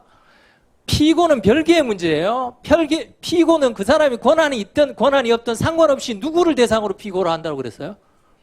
그렇죠. 명의자를 대상으로 한다 그랬잖아요. 그러니까 소송요건, 피고 적격은 무엇의 문제예요? 소송요건의 문제이고 그 다음에 취소 사유인가 무효 사유인가는 본안의 문제예요. 본안의 문제. 이걸 헷갈리시면 안 됩니다. 아시겠죠? 무권한자니까 권한자가 이렇게 헷갈리시면 안 돼요. 아시겠죠? 자, 무권한자가 했으니까 얘는 무효예요. 무슨 소송 제기해야 된다? 무효 확인 소송 제기해야 돼요. 그렇지만 무권한자가 행했을 때 피고는 누구다? 피고는 무권한자인 명의자예요. 제가 지난번에 말씀드렸죠. 피고는 누구 기준으로 한다 그랬어요? 상대방 기준으로 하는 겁니다. 그럼 대리행임을 밝히지 않았으니까 예를 들어서 A의 대리관청 B 자기의 이름으로 했지만 현명을 했잖아요. 아시겠죠? 현명을 했기 때문에 상대방인 갑은 A라고 생각을 하고 A를 피고로 하겠지만 만약에 A의 대리관청이라는 걸 밝히지 않는다면 이렇게 된단 말이에요. 상대방은 누구 명의? B 명의로 했으니까 피고는 B가 되는 거죠. 아시겠죠? 밝히지 않고 자신의 명의로 처분했습니다. 그럼 피고는 누가 돼요? 공사가 돼야 되죠. 그러나 갑이 피대리관청이 시장을 피고로 취소 소송을 제기했습니다. 취소 소송을 제기했다. 자, 피고 잘못 골랐죠? 피고 잘못 골랐으니까 어디로 가야 돼요? 피고 경정을 해야 되겠죠. 아시겠죠? 혹시 피고를 잘못 골랐으니까 각하다 이렇게 쓰시면 안 돼요. 왜요? 소송 요건은 언제를 기준으로 해요? 사실심 변론 종결시를 기준으로 하기 때문에 변론 종결되기 전까지는 피고를 바꿀 수 있습니다. 아시겠죠? 그러니까 피고 경정을 써야 돼요. 각하를 쓰면 안 되고. 아시겠죠? 소송 계속 중에.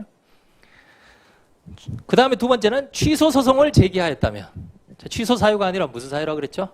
무효 사유입니다. 이건 제가 일부러 안 썼어요. 이 정도는 아실 것 같아서. 아시겠죠? 주체상의 하자는 무효입니다. 무치무치.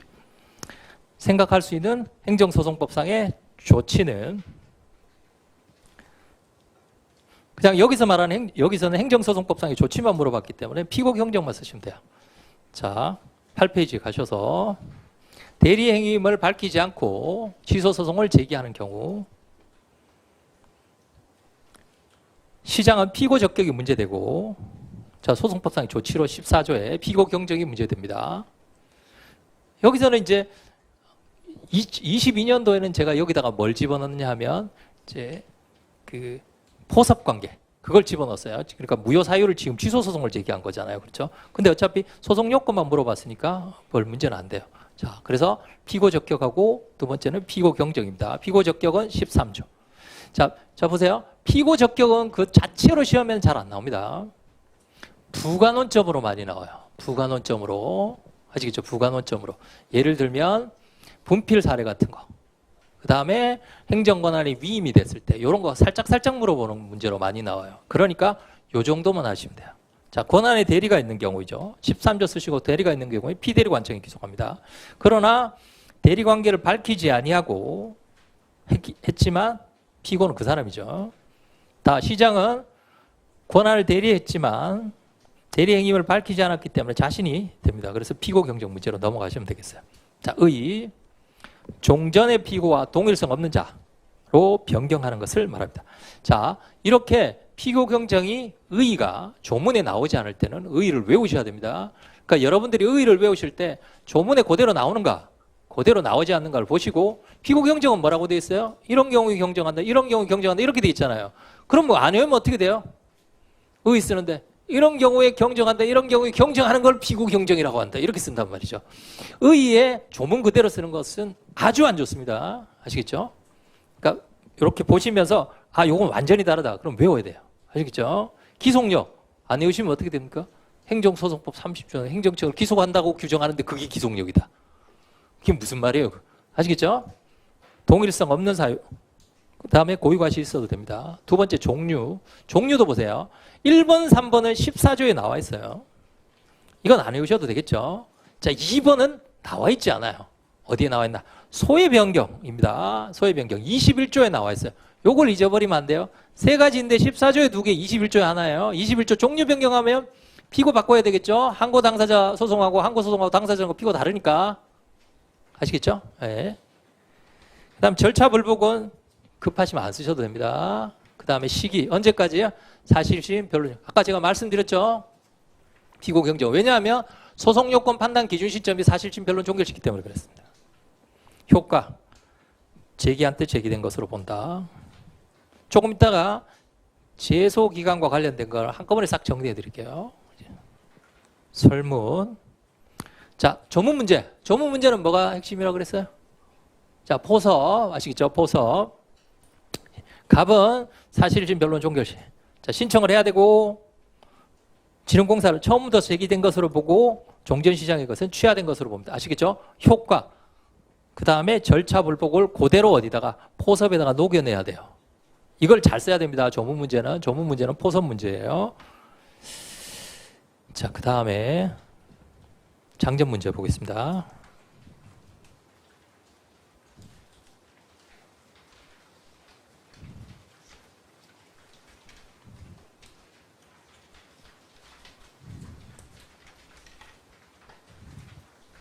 잘 아시는 광주광역시 그 문제입니다. A시의 시장은 신청을 받아 갑을 승진 예정자로 하고 심의를 요구했고 갑을 승진 대상자로 결정을 했습니다. 갑을 결정했기 때문에 을병은 뭐예요? 경원자 소송이죠. 그런데 시장은 갑의 의무 능력이 부정하다는 이유로 승진 대기를 명하고 승진 임용을 미루고 있습니다. 부작이죠. 부작이. 그러자 갑은 공무원이기 때문에 뭡니까? 필요적 심판 조치죠. 소청심사위원회 부작위에 대해서 청구하였으나 기각 결정을 통보받았습니다. 자, 날짜가 나왔습니다. 물음 2에 보니까 제소기간에 대한 문제가 나와 있네요. 자, 1번. 갑은 자신의 승진을 하지 않은 것이 위법하다는 취지의 항고소송을 제기하고자 합니다. 소송의 대상과 종류는 무엇인가? 제가 이거 한번 말씀드렸는데요. 신청했는데 부작위하고 있습니다. 소청심사 청구했어요. 소청심사 기각 결정 받았어요. 소청심사위원회 특별행정심판입니다. 소송의 대상은 뭐예요? 두 중에? 원처분과 재결이 있으면 소송의 대상은 뭐예요? 원처분주의. 그런데 그게 몇 조가 준용된다 그랬어요? 부작위에 준용이 되니까 제가 한번 말씀드린 적 있죠. 원부작위주의란 말은 없습니다. 그러니까 원처분주의가 준용이 돼서 소송의 대상은 뭐가 된다? 요게 되는 거예요. 요게 부작위가. 아시겠죠? 얘는 뭐가 있어야 됩니까? 기각 재결은. 기각제결은 안 됩니까? 될 수도 있습니까? 될 수도 있죠. 뭐가 있으면? 고유한 위법이 있으면 될 수도 있어요. 자, 해설을 한번 보겠습니다. 2페이지에 보시면 부작위에 대한 항고소송의 대상과 종류입니다. 항고소송을 승진이면 위법하다고 당초 처분은 부작위고, 두 번째는 기각재개 소청심사위원회 행위는 기각재개이기 때문에 어느 행위를 대상으로 할 것인가. 이건 바꿔도 돼요. 기각재개를 먼저 써도 되고 부작위를 먼저 써도 됩니다. 자, 그 질문에 보시면 부작위의 성립 요건은 제외한다라고 했으니까 원래 만약에 이 내용이 없으면 이걸 열심히 써야 돼요. 우리가 알고 있는 부작위의 5가지 요건 있죠. 그게 핵심이 됩니다. 어느 거 없기 때문에. 잘 보세요. 우리가 원처분주의 나왔을 때, 원처분 있고 재결이 나왔을 때, 아시겠죠? 우리가 문제 많이 풀어봤잖아요. 원처분과 재결이 있을 때 문제 많이 풀어봤죠. 원처분과 재결이 있을 때 항상 뭘 물어봐요? 원처분을 물어봐요? 재결을 물어봐요? 무슨 주의니까? 원처분주의니까 원처분은 당연히 항고소송의 대상이 되죠. 그렇죠? 그래서 뭘 물어보는 거예요, 항상? 재결의 고유한 이 부분을 물어보는 거죠.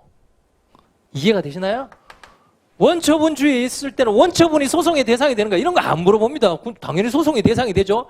재결 자체에 고유한 위법이 있는가 그걸 물어보죠. 이해가 되시나요? 예. 그럼 여기서는 뭡니까? 여기는 얘가 원처분이 되고, 아시겠죠? 원행위가 되고, 그 다음에 재결 자체에 고유한 위법이 있는가.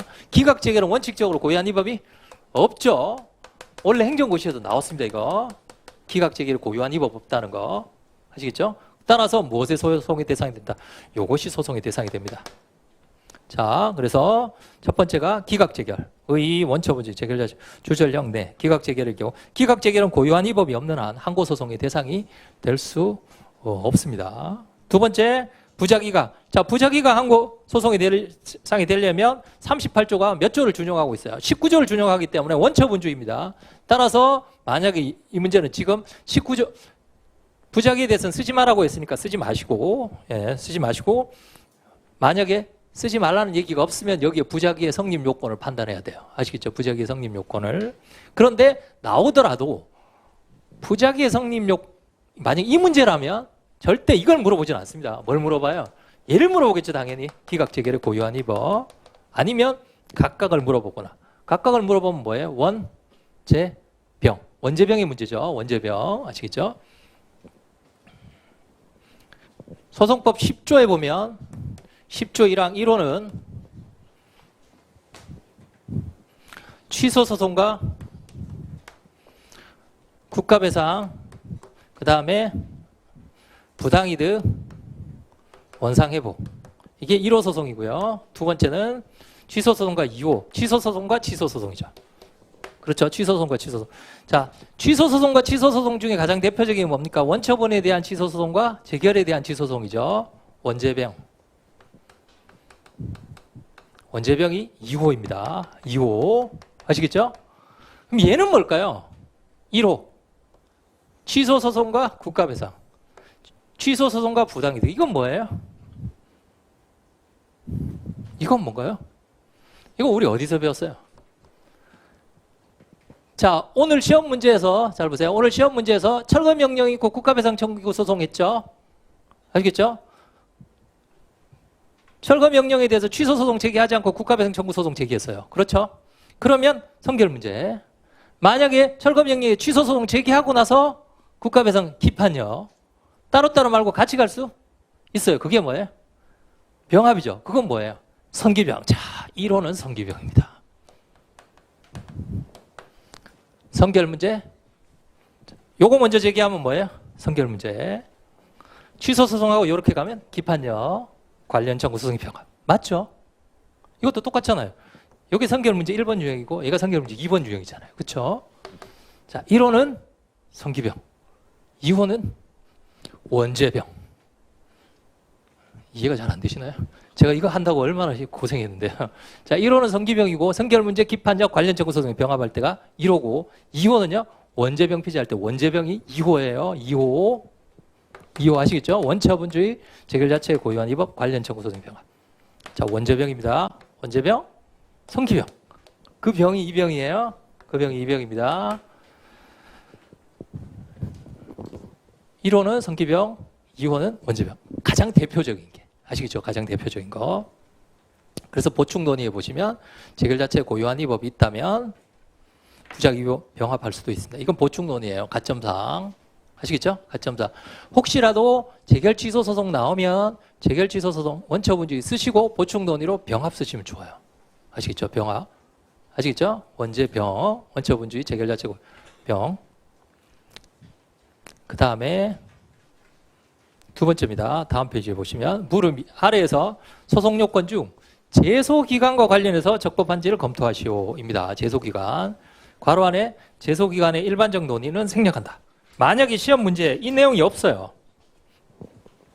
그리고 나서 아래 것 중에서 제소기간과 관련해서 적법한지를 검토하시오라고 하면 목차를 어떻게 쓰냐면 문제점 쓰시고 2번에 제소기간 일반론을 써요. 아시겠죠? 90일, 1년, 관계, 심판 청구한 경우 안 한 경우 그걸 쓰시고 그 다음에 세 번째 설문에 해결해서 1번, 2번 이렇게 쓰시는 거예요. 근데 얘가 필요 없다라고 했으니까 결론만 쓰시는 겁니다. 결론만. 이런 문제가 나올 확률이 굉장히 커요. 어렵게 내면.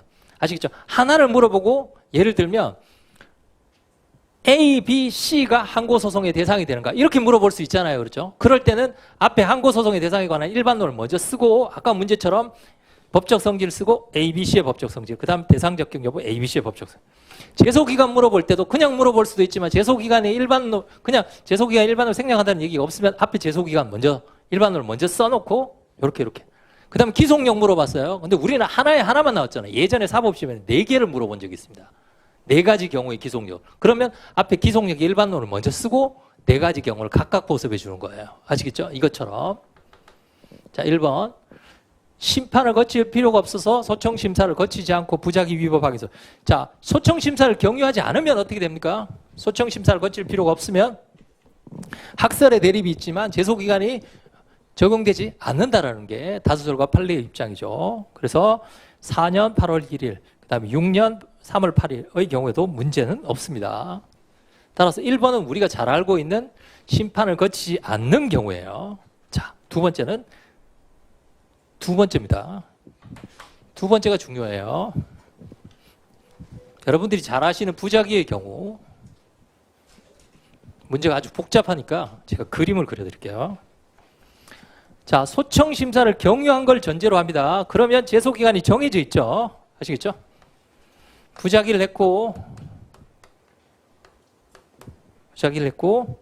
소청심사 청구해서 기각재결을 받았습니다. 자, 기각재결이 2월 20일. 기각재결, 요건 재결입니다. 그런데 행정청이 다시 거부처분을 했습니다. 거부처분이 3월 1일. 이 사람이 거부처분했다는 사실을 거기 보시면 문제 둘째 줄에 거부처분을 하였고 그러나 거부처분이 있었다는 사실을 알지 못했어요. 알지 못하고 부작위가 여전히 부작위와 기각재결이 있으면 소송의 대상은 뭐예요? 부작위가 되겠죠. 그래서 이 사람이 부작위 위법 확인 소송을 제기합니다. 위법 확인 소송 3월 8일이에요. 이 부작위 위법 확인 소송의 제소 기간은 언제입니까? 심판을 청구했으니까 재결서 정보를 송달받은 날로부터 기산하죠. 맞죠? 아시겠죠? 이건 문제가 없어요. 얘도. 자, 여기까지가 2006년도예요. 자, 얘는 문제가 없었는데 부작위 위법 확인 소송 계속 중에 2007년입니다. 2007년 7월 1일 날 거부 처분이 있었다는 사실을 압니다. 거부가 있었다는 사실을 알고 7월 26일 날 7월 26일 날 소변경, 즉 소송법 21조에 따라서 거부 처분 취소 소송으로 소위 변경을 하려고 해요. 거부 취소 소송으로 소위 변경을 하려고 합니다. 자, 보세요. 소위 변경을 하려고 하면 소변경서 신청서를 제출하면 사실은 거부 처분 취소 소송은 이때 제기된 겁니다. 원래는. 그렇잖아요. 소변경 원래 부작위 위법 확인 소송에서 거부 처분으로 바꿨으니까 거부 처분 취소 소송은 이때 제기된 것이에요. 아시겠죠? 이때 제기된 것인데 잘 보세요. 그냥 우리가 알고 있는 순수한 이론적인 걸로 하면 거부 처분 취소 소송은 이때 제기된 거예요. 자, 안날은 문제가 없죠. 아시겠죠? 안날은 알고 나서. 근데 문제는 있은 날로부터 1년이 경과했죠. 아시겠죠? 원래대로 한다면 안 됩니다. 원래대로 한다면 안 되지만 우리가 알고 있는 행정소송법 21조 소외 변경의 경우에는 제소 시점이 언제로 소급해요? 당초 제소치. 당초 제소는 뭐예요? 요거죠. 부작위 위법 확인 소송의 경우로 소급하기 때문에 문제가 되지 않습니다. 이해가 되시나요? 천천히 생각해 보시기 바랍니다. 이게 문제가 굉장히 복잡해요. 자, 문제점에 보시면 오른쪽에 보세요. 제일 위에 소외 변경은 신소제기의 성질을 가지기 때문에 7월 26일 소종료 거부 처분 취소성의 재상 20조에 따른다면 안날은 문제가 없지만 이튿날로부터 1년이 경과했기 때문에 원칙적으로 도과해요. 그러나 21조가 무슨 규정을 두고 있다? 제소기간의 특례 규정. 기억나시죠? 제소 시점에 소급을 인정해주는 제소기간의 특례 규정을 두고 있어요. 그래서 이번에 소외 변경이 있는 경우 둘째 줄 늦게 변경할 때 부적법 각하한다면 당사자에게 가혹하죠. 따라서 제소 시점에 소급을 인정해줘요. 21조. 그래서 설문에 보시면 소급표가 인정되기 때문에 소제기 당시에 거부 처분. 그러니까 어느 소제기 당시에 요때 제기된 것으로 봅니다. 이미. 아시겠죠? 제소 시점이 요때가 아니라 이렇게 넘어가서 부작위 위법 확인 소송 제소 시점에 거부 처분. 우리가 배웠던 그 처음에 부작위 됐다가 거부 처분 취소로 바꿨다가 다시 부작위를 병합한 소송이 있었잖아요. 그거의 일부를 잘라가지고 만든 문제입니다. 자, 요런 문제. 즉, 제소기간에 아주 특수한 문제. 특수한 문제가 제소기간이 시험에 나온단 말이에요. 자, 정리를 해드릴게요. 제소기간의 특수 문제. 1번. 분필 사례 제일 많이 나왔죠. 제일 많이 나왔고. 두 번째, 이의신청. 기본법 36조에 따라서 36조 사항인가요? 36조 사항에 따라서 이의신청이 제소기간이 연장되는 거. 세 번째, 처분의 재신청.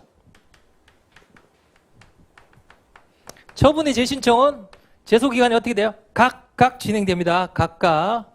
얘는 각각 진행되는 거예요. 각각. 얘는 제소 시점이 연장되고. 분필 사례는 뭘 기준으로 한다? 원처분치를 기준으로 한다. 심판을 청구한 경우는 재결 정보를 송달받은 날로부터 기산하고 심판을 청구하는 원처분치를 기준으로 한다. 아시겠죠? 분필 사례, 이의신청, 처분의 재신청.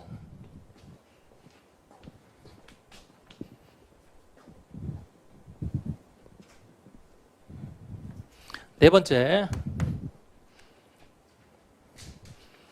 피고 경정. 14조 4.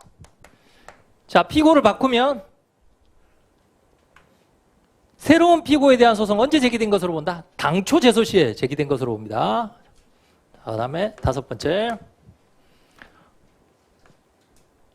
관련 청구 소송의 병합.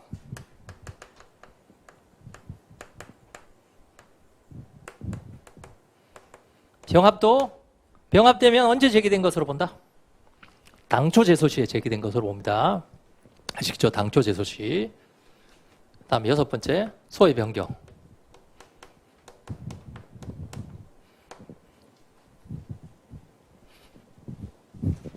자, 요 세 가지는 제소 시점이 소급합니다. 제소 시점이 소급해요. 그런데 피고 경정 기억나시나요? 사적소 세 가지 공통점이 요거 두 가지였잖아요. 그렇죠? 사적소 소급한다 그랬죠. 소급하는데 관련 청구 소송의 병합은 만약에 A 청구 있었고 B 청구 있으면 이렇게 요 청구는 요때 제기된 것으로 보죠. 요 병합 관련 청구 소송의 병합은 판례에 따라서 소급하는 거예요. 판례. 아시겠죠? 판례에 따라서 소급하는 거고. 소외 변경은 조문입니다. 아시겠죠? 조문에 따라서 두 가지죠. 21조 종류의 변경. 종류 변경은 요거를 준용합니다. 14조 4 피고 경정 조문을 준용해요. 21조 사항이. 아시겠죠? 두 번째, 22조 처분 변경으로 인한 소외 변경. 얘는 해석상 인정되는 거예요. 해석상. 해석상 인정됐다. 자, 아시겠죠? 그러니까 교수님들의 제소기간에 관한 글을 보면 그냥 제소기간의 일반론이 아니라 전부 이거에 대한 글이에요. 아시겠죠? 우리가 알고 있는 20조, 그러니까 우리가 알고 있는 이 제소기간에 관한 규정, 제소기간에 관한 규정, 순수하게 제소기간에 관한 규정은요, 문제될 수 있는 건 그거 하나밖에 없어요. 뭐밖에 없어요? 일반 처분밖에 없어요. 일반 처분. 일반 처분은 뭡니까? 고시나 공고하는 처분이죠. 고시나 공고하는 처분의 경우에는 언제 안 것으로 본다? 알았을 때가 아니라 고시나 공고의 효력 발생일 날. 그럼 선생님 고시나 공고하는 처분하고 그냥 일반적으로 송달이나 통지하는 처분하고 어떻게 구별합니까? 자 보세요. 고시나 공고하는 처분은 반드시 처분 마지막에 고시라고 붙어 있어요. 마지막에 고시라고 붙어 있다고요. 고시 또는 공고라고 붙어 있어요. 아시겠죠? 처분, 왜냐하면 그렇지 않으면 그냥 일반적으로 통지하기 때문에 고시나 공고하는 처분은 반드시, 자 보세요. 청소년 유해 매체물 결정 고시 이렇게 돼 있잖아요. 아시겠죠? 그러니까 뭐뭐뭐 뒤에 고시가 붙어 있으면 아 이거 이 처분은 수범자가 특정되어 있지 않는 처분이구나 그렇게 알아두시면 되겠어요. 아시겠죠? 그것만 제소기간의 원래적인 것에서 나오는 것이고 얘들은 전부 다 예외입니다. 아시겠죠? 전부 다 예외거나 아니면 특수한 문제이거나 특히 이 소급하는 거 잘 알아두시기 바랍니다. 얘들은 뭐하고 관련이 있어요? 다 제소기간과 관련이 있지만 사실은 처분성하고 관련이 있는 겁니다. 사실은 얘도 마찬가지고 얘도 마찬가지고요. 아시겠죠? 얘도 마찬가지예요. 아시겠죠? 자, 정리를 해두시면 되겠고 제소기간과 관련해서 그 다음에 3번 부작위 위법 확인 소송에 승소의 확정 판결을 받았음에도 다시 거부 처분하는 경우 갑은 시장의 승진 임용 기속력에 위반돼서 무효라고 주장하면서 간접 강제를 기속력 위반 아니죠. 무슨 심리설에 따른다면 절차적 심리설에 따른다면 따라서 인용 결정을 해야 됩니다. 이거 문제 풀어봤죠. 법원의 심리 범위 먼저 적고 간접 강제 따라서 설문해 보시면 첫 번째 요건은 문제가 없지만 절차적 심리설에 따른다면 아무런 처분을 하지 않은 것이 아니라 판결의 취지에 따라 간접 강제. 그럼 절차적 심리설에 따른다면 간접 강제가 될 수 있는 경우는 어떤 경우예요? 부작위가 위법하다고 판결이 확정되었음에도 불구하고 행정청이 다시 뭐 하고 있을 때? 부작위하고 있을 때. 아시겠죠? 어쨌든 자기로만 넘어가면 간접 강제는 못해요. 무슨 학설에 따른다면? 절차적 심리설에 따른다면. 자, 그 다음에 다시 문제로 가셔서 문제 2번. 시장은 현장 조사를 실시해서 방치된 30여 톤의 폐기물이 제거되지 않았음을 확인했고 시장은 갑에게 방치된 폐기물의 제거를 명하라고 발령을 했습니다. 폐기물이 제거되지 않았고 제거하라고 명령했으니까 제거 명령은 적법이죠. 제거 명령은 하명입니다. 이행하지 아니하자 갑 토지에 대해서 계고를 했고 영장 통지했습니다. 그 다음에 폐기물 제거 행위를 실행하기 전, 폐기물 제거 행위가 뭐예요? 아까 보셨던 권력적 사실행위죠. 실행하기 전, 그 다음에 실행 후 종료 전 소송상 권리구제 수단은 폐기명령, 계고처분, 영장통지의 권리구제 수단은 제외하는 겁니다. 권력적 사실행위에 대한 권리구제 수단이죠. 자, 하기 전에는 뭡니까? 하기 전에는 제거행위에 대한 권리구제 수단은 현행법상은 없죠. 어떤 분이 이렇게 물어보셨어요. 그럼 계고를 취소하면 되지 않습니까? 계고를 취소하는 건 되겠죠. 그러나 중요한 건 폐기물 제거 행위를 다투려고 하는데 그 제거 행위가 나오기 전이기 때문에 예방적 부작위 소송이에요. 아시겠죠? 예방적 부작위 소송과 잘 아시는 가처분. 두 번째, 실행 후 종료 전. 왜 실행 후 종료 전이에요? 종료되고 나면 뭐가 없어요? 종료되고 나면 권보필이 없죠. 권리법 필요성이 없기 때문에 실행 후 종료 전은 항고소송 제기하면 됩니다. 항고소송 제기하면서 뭘 써야 돼요? 잘 보세요. 권리구제 수단은 당사자가 주장할 수 있는 수단이기 때문에 뭘 써야 된다고 그랬어요? 권리구제. 만약에 취소소송을 쓰면 소송요건을 써야 돼요. 소송요건. 본안요건은 필요 없죠. 소송요건하고 집행정지를 써야 돼요. 소송요건, 집행정지. 자, 항고소송 밑에는 소송요건과 집행정지예요. 그 다음에 당사자가 소송 쓰고 손해전부 쓰면 됩니다. 아시겠죠? 뒤에 해설을 잠깐 보겠습니다. 해설을. 5페이지에 보시면 실행정 권리구제수단은 제거 행위가 실행되기 전이라면 존재하지 않기 때문에 예방적 부작소송 가처분 쓰시면 되겠고요. 실행 후 종료 전. 자, 큰 목차 보세요. 항고소송 안에 소송요건과 집행정지. 소송요건 안에 대상과 권법필이 있어요. 대상과 권법필. 왜 대상과 권법필만 씁니까? 3대 소송요건, 대상적격, 원고적격, 권리보호 필요성 중에 1유형에서 문제되는 건 뭐라 그랬어요? 대상과 권법필, 원고적격 문제가 안 되죠. 직접 상대방 이론에 따라서. 그 다음에 집행정지 쓰고요. 집행정지 꼭 써야 됩니다. 왜냐하면 계속하니까요. 계속하지 않는다면 끝나버리겠죠. 당사자 소송 간단히 쓰시고. 손해전법. 그 다음 설문. 이거 할 수도 있고 저거 할 수도. 권리구제수단을 물으면 종류를 많이 쓰는 게 권리구제수단입니다. 종류를 많이 쓰는 문제. 그 다음에 세 번째 문제. 갑은 예방접종을 받았고 그날 저녁부터 마비 증상이 일어났습니다. 이에 갑은 피해보상 신청을 하였고 업무에 관한 권한을 위임받은 질병. 자, 행정권한을 위임받으면 수임자가예요. 2조 2항. 피해보상의 기각결정을 했습니다. 피해보상 위임받은 피해보상 기각결정을 했습니다. 자, 보건복지부 장관이 예방 권한을 위임할 당시에는 감염병 법령에는 그 위임에 대한 근거가 없어 아무런 권한이 없음에도 거부 통보를 했다. 무권한자죠. 무슨 하자요? 주체상해 하자고 무효입니다. 무효. 갑은 거부 통보에 대해서 질병관리본부장을 상대로 취소소송을 제기한 경우 인용 가능성은 괄호 안에 보세요. 소송요건과 관련해서는 피고 적격만 검토한다. 피고 적격, 피고는 누구예요? 명의자인 질병관리본부장이죠. 그러니까 피고 적격은 큰 문제가 없어요. 그런데 무슨 소송을 제기했어요? 취소소송을 제기했죠. 취소소송을 제기했는데 무슨 사유예요? 무효사유이죠. 그래서 무효사유에 대해서 취소소송을 제기한 경우가 핵심이 되겠습니다. 자, 마지막 페이지 보세요. 요즘 유행하는 게 이렇게 소송요건 하나 물어보고 그 다음에 기타 본안과 관련된 위법한가 이런 문제는 안 물어봅니다. 주체상해 하자는 무효이기 때문에 제가 무치라 그랬죠. 주, 절, 형, 내 요건 알아두세요. 혹시나 모르니까요. 중대명백설에 따른다면 그렇습니다. 자, 피고 적격은 아까 말씀드렸고 문제가 되죠. 아까 오늘 풀어보신 거 뭡니까? 피고를 잘못 고르면 어떻게 돼요? 경정 문제가 돼요. 그냥 제대로 골랐으면 또는 뭐 피고 적격이 맞는가 이렇게 물어볼 수도 있고요. 그 다음에 포섭관계. 자, 보세요. 무효인 처분을 취소로 다투는 경우. 하자가 이만큼 있는데 요만큼 있다고 주장을 합니다. 맞죠? 말이. 두 번째, 취소인 사유. 사유가 취소인 처분이 요렇게 있는데 이만큼 크다고 주장을 해요. 당사자의 주장이 말이 안 되죠? 그렇죠? 말이 안 되기 때문에 뭘 해야 돼요? 소위 변경을 해야 된단 말이죠. 이 경우에는 소위 변경이 필요가 없죠. 이걸 질문을 많이 하셨어요. 전자는 소위 변경이 필요 없습니다. 왜냐하면 큰 위법에 대해서 작은 위법을 주장했기 때문에 그래요. 당사자 청구 이유가 있잖아요. 그렇죠? 그러나 후자는 작은 위법이 있는데 큰 위법이 있다고 주장하니까 원래 당사자의 청구는 뭐예요? 기각이죠. 그런데 소위 변경을 하기 때문에 취소 판결을 할 수가 있는 겁니다. 둘 다 무효인 처분을 취소를 하든지 취소인 사유를 무효로 하든지 둘 다 뭐예요? 공통 요건이 뭡니까? 소송 요건을 구비해야 됩니다. 취소 소송의 소송 요건을 구비해야 돼요. 왜냐하면 소외 변경을 하는 경우에도 취소 소송의 소송 요건을 구비해야 되겠다. 잊어버리시면 안 됩니다. 아시겠죠?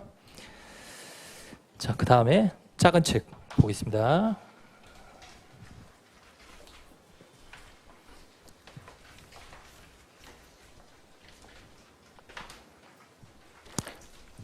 자, 4페이지에 2번입니다.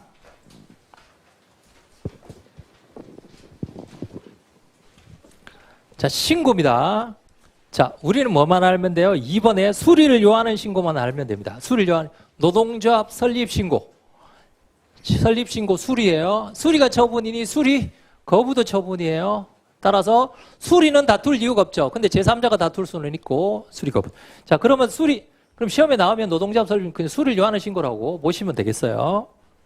자, 구별 기준 2번입니다. 형식적 심사의 경우에 수를 요하지 않는 신고. 실질적 심사의 경우. 그럼 우리는 뭐만 알면 돼요? 실질적 심사인 경우만 알면 되죠. 실질적 심사인 경우. 구별하는 기준은 행정절차법 40조 1항 또는 2항입니다. 그 다음에 3번 행정입법입니다. 그 중에서 2번이 처분적 복귀명령. 아까 했죠? 처분적 벽구명령은 법적 성질을 써야 된다 그랬어요. 처분적 법규명령은 뭐예요? 처분이에요, 법규명령이에요? 처분입니다. 처분적 법규명령, 처분적 조례, 처분적 고시 전부 다 뭐예요? 처분이에요. 뭐만? 껍질만. 아시겠죠? 껍질만 그렇고 따라서 처분이다. 법규명령 형식 따라서 항고소송의 대상이 되는 처분입니다. 그러면 처분은 뭐만 있으면 돼요?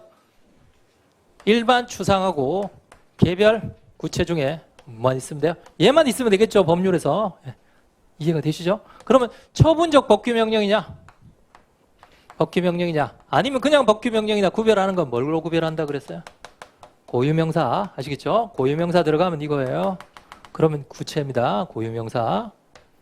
이해가 되시죠? 무슨 다리, 무슨 도로. 아시겠죠? 이름이 나오면 처분적 법규명령이에요. 아시겠죠? 위험한 다리 건너지 마라. 처분적이에요? 아니에요? 그냥 법규명령이에요. 아시겠죠? 신림구동 앞에 있는 다리 위험하니까 건너지 마라. 뭐예요? 처분적 법규명령이에요. 아시겠죠? 고정된 거. 특정이 되려면 고유명사가 나와줘야 됩니다. 아시겠죠? 어느 지역, 누구 이렇게 들어가야 된다는 거예요. 아시겠죠? 한미약품이 만든 A약. 아시겠죠? A약. 그러니까 처분이 되는 거죠. 아시겠죠? 처분.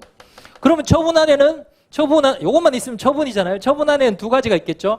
일구도 있고 개구도 있고요. 아시겠죠? 개구는 뭐예요? 수범자가 특정되었으니까 뭐 한다? 통지하고. 아시겠죠? 통지. 얘는 수범자가 특정되었으니까 뭐예요? 고시하고. 통지하는 것은 제소기간의 기산점이 안 날로부터 기산하고, 고시하는 처분은 언제로부터 기산한다? 고시의 효력이 발생한 날로부터 기산한다. 아시겠죠? 구 안에서 일구와 개구로 나눠지고, 구가 되려면 뭐가 있어야 돼요? 구가 되려면 고유명사가 있어야 된다고요. 아시겠죠? 고유명사가 있어야 된다. 자, 그 다음에 페이지를 옮기시면 9페이지 6번입니다. 일반 처분.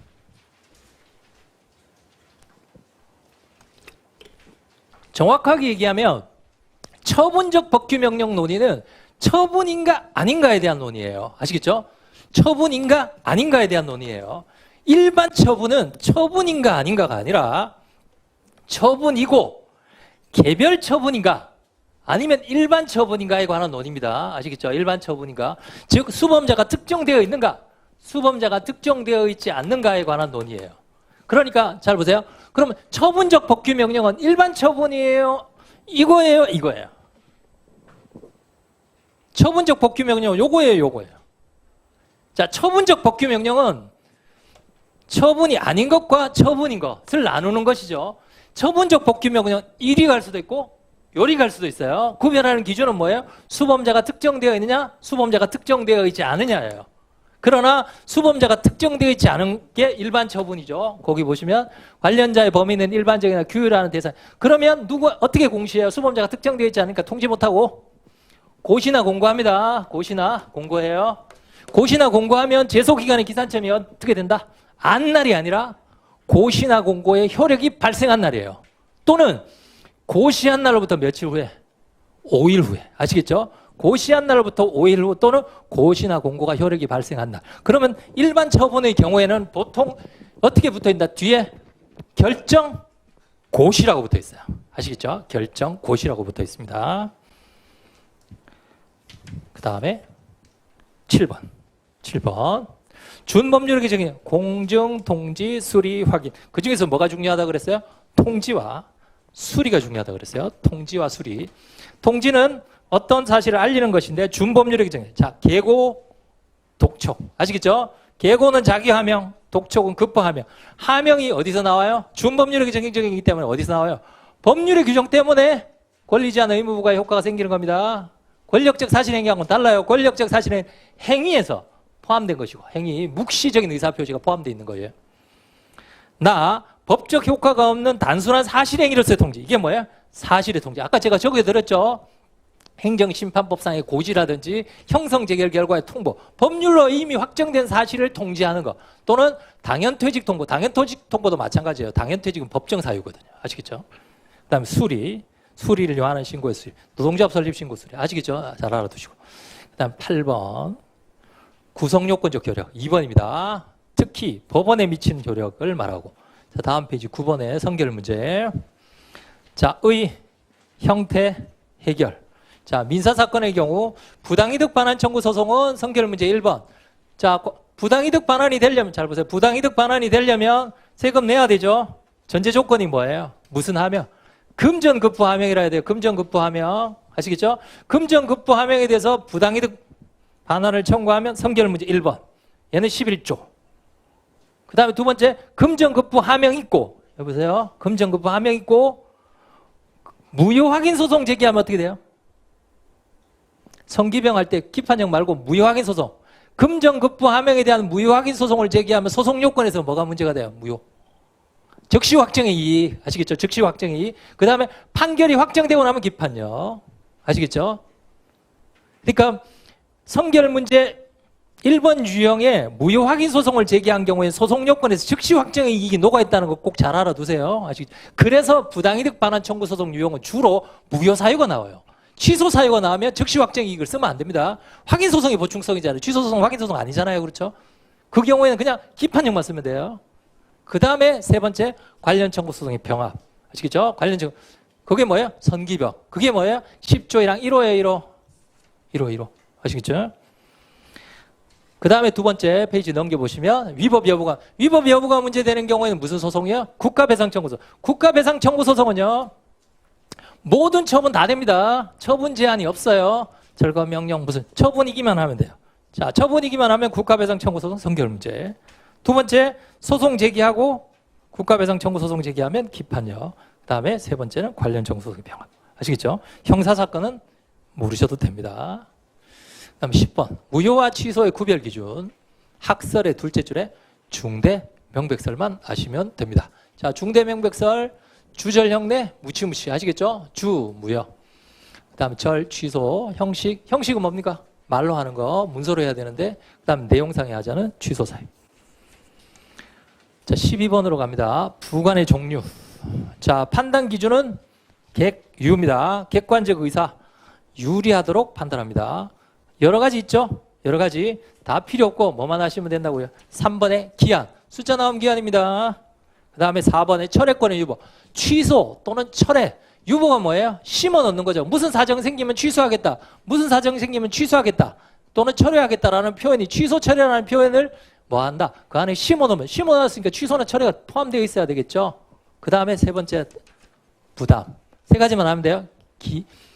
기한, 그 다음에 철회권의 유보, 부담. 부담은 거의 부담이라고 생각하시면 됩니다. 그러니까 부담인가 아닌가 보지 마시고 숫자 나오면 기한이잖아요. 숫자가 아니에요. 취소 처리라는 표현이 없어요. 100% 부담이에요. 아시겠죠? 다 부담이라고 생각하고 쓰시면 됩니다. 그 다음에 13번 부관의 독립쟁송 가능성. 이건 오늘 했죠? 넘어가겠습니다. 그 다음에 14번 권력적 사실행위에 대한 권리구제수단. 제가 방금 했죠? 항고소송의 소송요건의 대상적격. 두 번째 권고필. 대상적격은 합성적 행위고 대법원은 단수조치, 헌법재판소는 서신검열행. 자, 권리보호 필요성은 단기간에 실행이 완료되기 때문에. 만약에 대집행 실행의 종료가 끝났어요. 끝나면 무엇의 문제예요? 12조 2문에 회복되는 법률상 이익의 문제로 넘어가겠죠. 그 다음에 집행정지 꼭 써야 됩니다. 왜 그래요? 집행정지는 다음 단계로 계속 흘러가기 때문에 집행정지를 신청하지 않는다면 취소소송 자체가 무의미해지죠. 그 다음에 당사자 소송 손해전보. 3번 예방적 부작위 소송과 가처분. 괄호 안에 보세요. 권력적 사실행위 발령 전입니다. 발령 전. 자, 예방적 부작위 소송은 언제 쓴다 그랬어요? 13유형 처분 발령 전입니다. 13유형 처분 발령 전에. 그 다음에 가처분. 자, 페이지를 넘겨보세요. 16번입니다. 16번. 요거 질문 많이 받았는데요. 행정쟁송상 권리구제소환의 1번의 이의 신청은 빼버리세요. 1번의 이의 신청은 들어가지 않습니다. 왜 들어가지 않아요? 이의 신청하고 심판소송 제기할 수 있거든요. 2번 심판소송 제기할 수 있으니까 1번의 이의 신청은 뭐다? 진정의 성격이에요. 진정의 성격이기 때문에 심판이나 소송이 아닙니다. 심판이나 소송이 아니기 때문에 이의 신청은 빼버리시기 바랍니다. 만약에 쟁송상 권리구제소환 물으면 심판하고 소송만 쓰시면 돼요. 아시겠죠? 그 다음에 19번으로 갑니다. 국가배상 청구의 위법의 본질. 이거 우리 어디서 배웠습니까? 위법의 본질? 자, 성결 문제 2번 유형 중에 국가배상 청구 소송 바로 제기한 경우와 두 번째는 취소 소송 제기하고 국가배상 기판력 문제이죠. 기판력은 테마가 두 가지잖아요. 앞에는 소송물이고 뒤에는 뭡니까? 위법성의 본질이죠. 소송물에서 처분의 위법성 일반을 고르고 그다음 뒤에서 행위위법설 중에 이원설을 골랐기 때문에 제한적 긍정설이 되는 거잖아요. 그렇죠? 이해가 되시죠? 그 위법성이 행위위법설, 결과불법설, 상대적 위법설이에요. 그러면 행위위법설과 결과불법설, 상대적 위법설은 갈라지겠죠. 행위위법설은 처분의 본질, 위법성의 본질을 법규 위반으로 보고 나머지들은 법규 위반으로 보지 않아요. 구체적인 내용은 몰라도 됩니다. 아시겠죠? 행위위법설은 법규 위반으로 본다는 걸 알아두시고 나머지는 법규 위반으로 보지 않는다. 법규 위반으로 보지 않는다면 무슨 문제가 되지 않아요? 기판형 문제가 안 된단 말이에요. 기판형 문제가 안 된다. 아시겠죠? 거기에 판례 보시면 판례 입장은 행위위법설 중에 이원설의 입장이다. 국가배상 청구의 법적 성질에 관해서는 이원설이라는 판례가 있지만 기판력 판례는 없습니다. 아직. 아시겠죠? 제가 말씀드렸죠. 기판력 판례는 없다고요. 그 다음에 20번. 토지보상법 문제예요. 토지보상법 문제. 사업시행자, 토지소유자. 협의하고 협의 안 되면 토지수용위원회로 간다고 그랬죠. 토지수용위원회. 어떨 때는 지방으로 가고 어떨 때는 중앙으로 갑니다. 이 신청을 할 수 있습니다. 83조. 얘는 뭐라 그랬어요? 행정심판의 성격이라고 그랬죠. 유일하게. 그 다음에 다시 토지수용위원회로 갑니다. 행정심판인데 주의하세요. 이거 임의예요? 필요해요?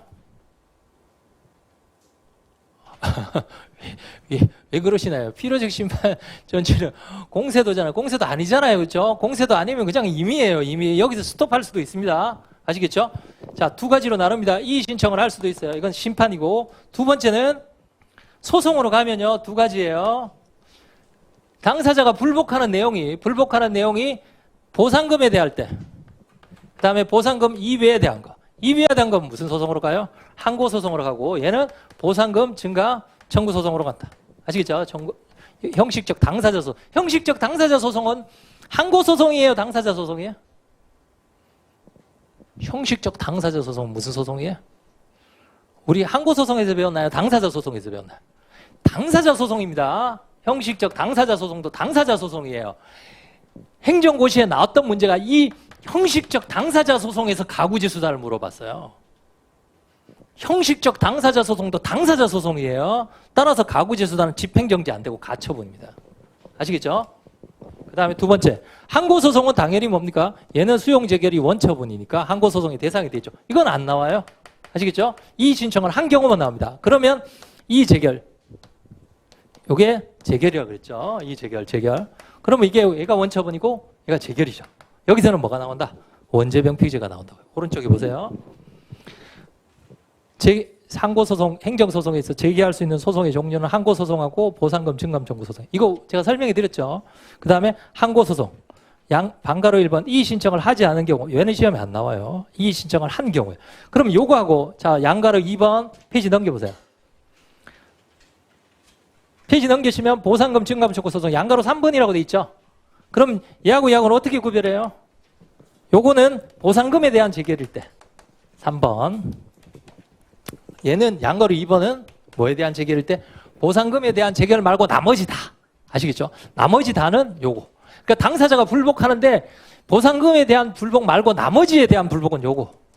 아시겠죠? 보상금에 대한 불복은 요거예요. 그럼 보상금에 대한 불복이면 보상금 증감 청구 소송으로 가고 나머지는 이의 신청을 안 한 경우는 시험에 안 나와요. 한 경우는 뭡니까? 원처분주의, 재결 자체의 고유한 위법, 관련 청구 소송의 병합, 원죄병, 10조 1항 2호. 아시겠죠? 그래서 원래 행정고시에 나왔던 게 1문이 요거예요. 이 재결의 고유한 위법 물어봤고. 아시겠죠? 두 번째가 뭐냐면 이 보상금 증감 청구 소송에서 당사자 소송이 가구제 수단 물어봤어요. 자, 방가로 2번 이의 신청을 하는 경우 가, 원처분주의, 나, 재결 자체의 고유한 위법, 다, 관련 청구 소송의 병합 라는 피고 적격이기 때문에 신경 안 쓰셔도 됩니다. 원죄병만 있으면 알아두세요. 아시겠죠? 원죄병을 먼저 쓰시고 시간이 남는다. 그럼 피제도 써도 돼요. 아시겠죠? 피제, 원죄병. 아시겠죠? 원처분. 잘 보세요. 재결이 소송의 대상이 되는가? 그럼 재결만 쓰세요. 그런데 원처분과 재결이 있는데 무엇을 소송의 대상으로 하는가? 그러면 원처분주의, 재결 자체의 고유한 위법, 관련 정성의 병합을 쓴다는 거예요. 재결만 물어보면 재결 취소 소송만 쓰세요. 아시겠죠? 시간이 남으시면 뭐 관련 문제로 원처분주의하고 병합을 써도 되지만요. 원칙적으로는 재결 자체의 고유한 위법을 쓰는 것이고 원처분과 재결이 다 있으면 다 쓰면 원재병을 쓰는 겁니다. 10조 1항 2호예요. 아시겠죠? 다음 페이지 넘겨보세요. 보상금, 증금, 법적 성질, 단일 소송, 형식적. 요거는 꼭 알아두셔야 됩니다. 요 부분 제가 지난번에 시험에 한번 냈죠. 그 다음에 보상금 증의 원고, 피고, 제소기간. 제소기간은 날짜가 90일, 60일인데 이건 개별법에 나와 있기 때문에 몰라도 돼요. 법률의 규정 주어지면 그것 따라. 그 다음에 입증책임. 입증책임은 우리가 배웠죠. 뭘 주장하는 사람이, 권리를 주장하는 사람이 입증책임을 부담합니다. 권리를 주장하는 사람이. 시간이 다 됐네요. 다음 시간은 이의 신청부터 한 20분 정도 하도록 하겠습니다. 오늘은 여기까지 하죠. 수고하셨습니다.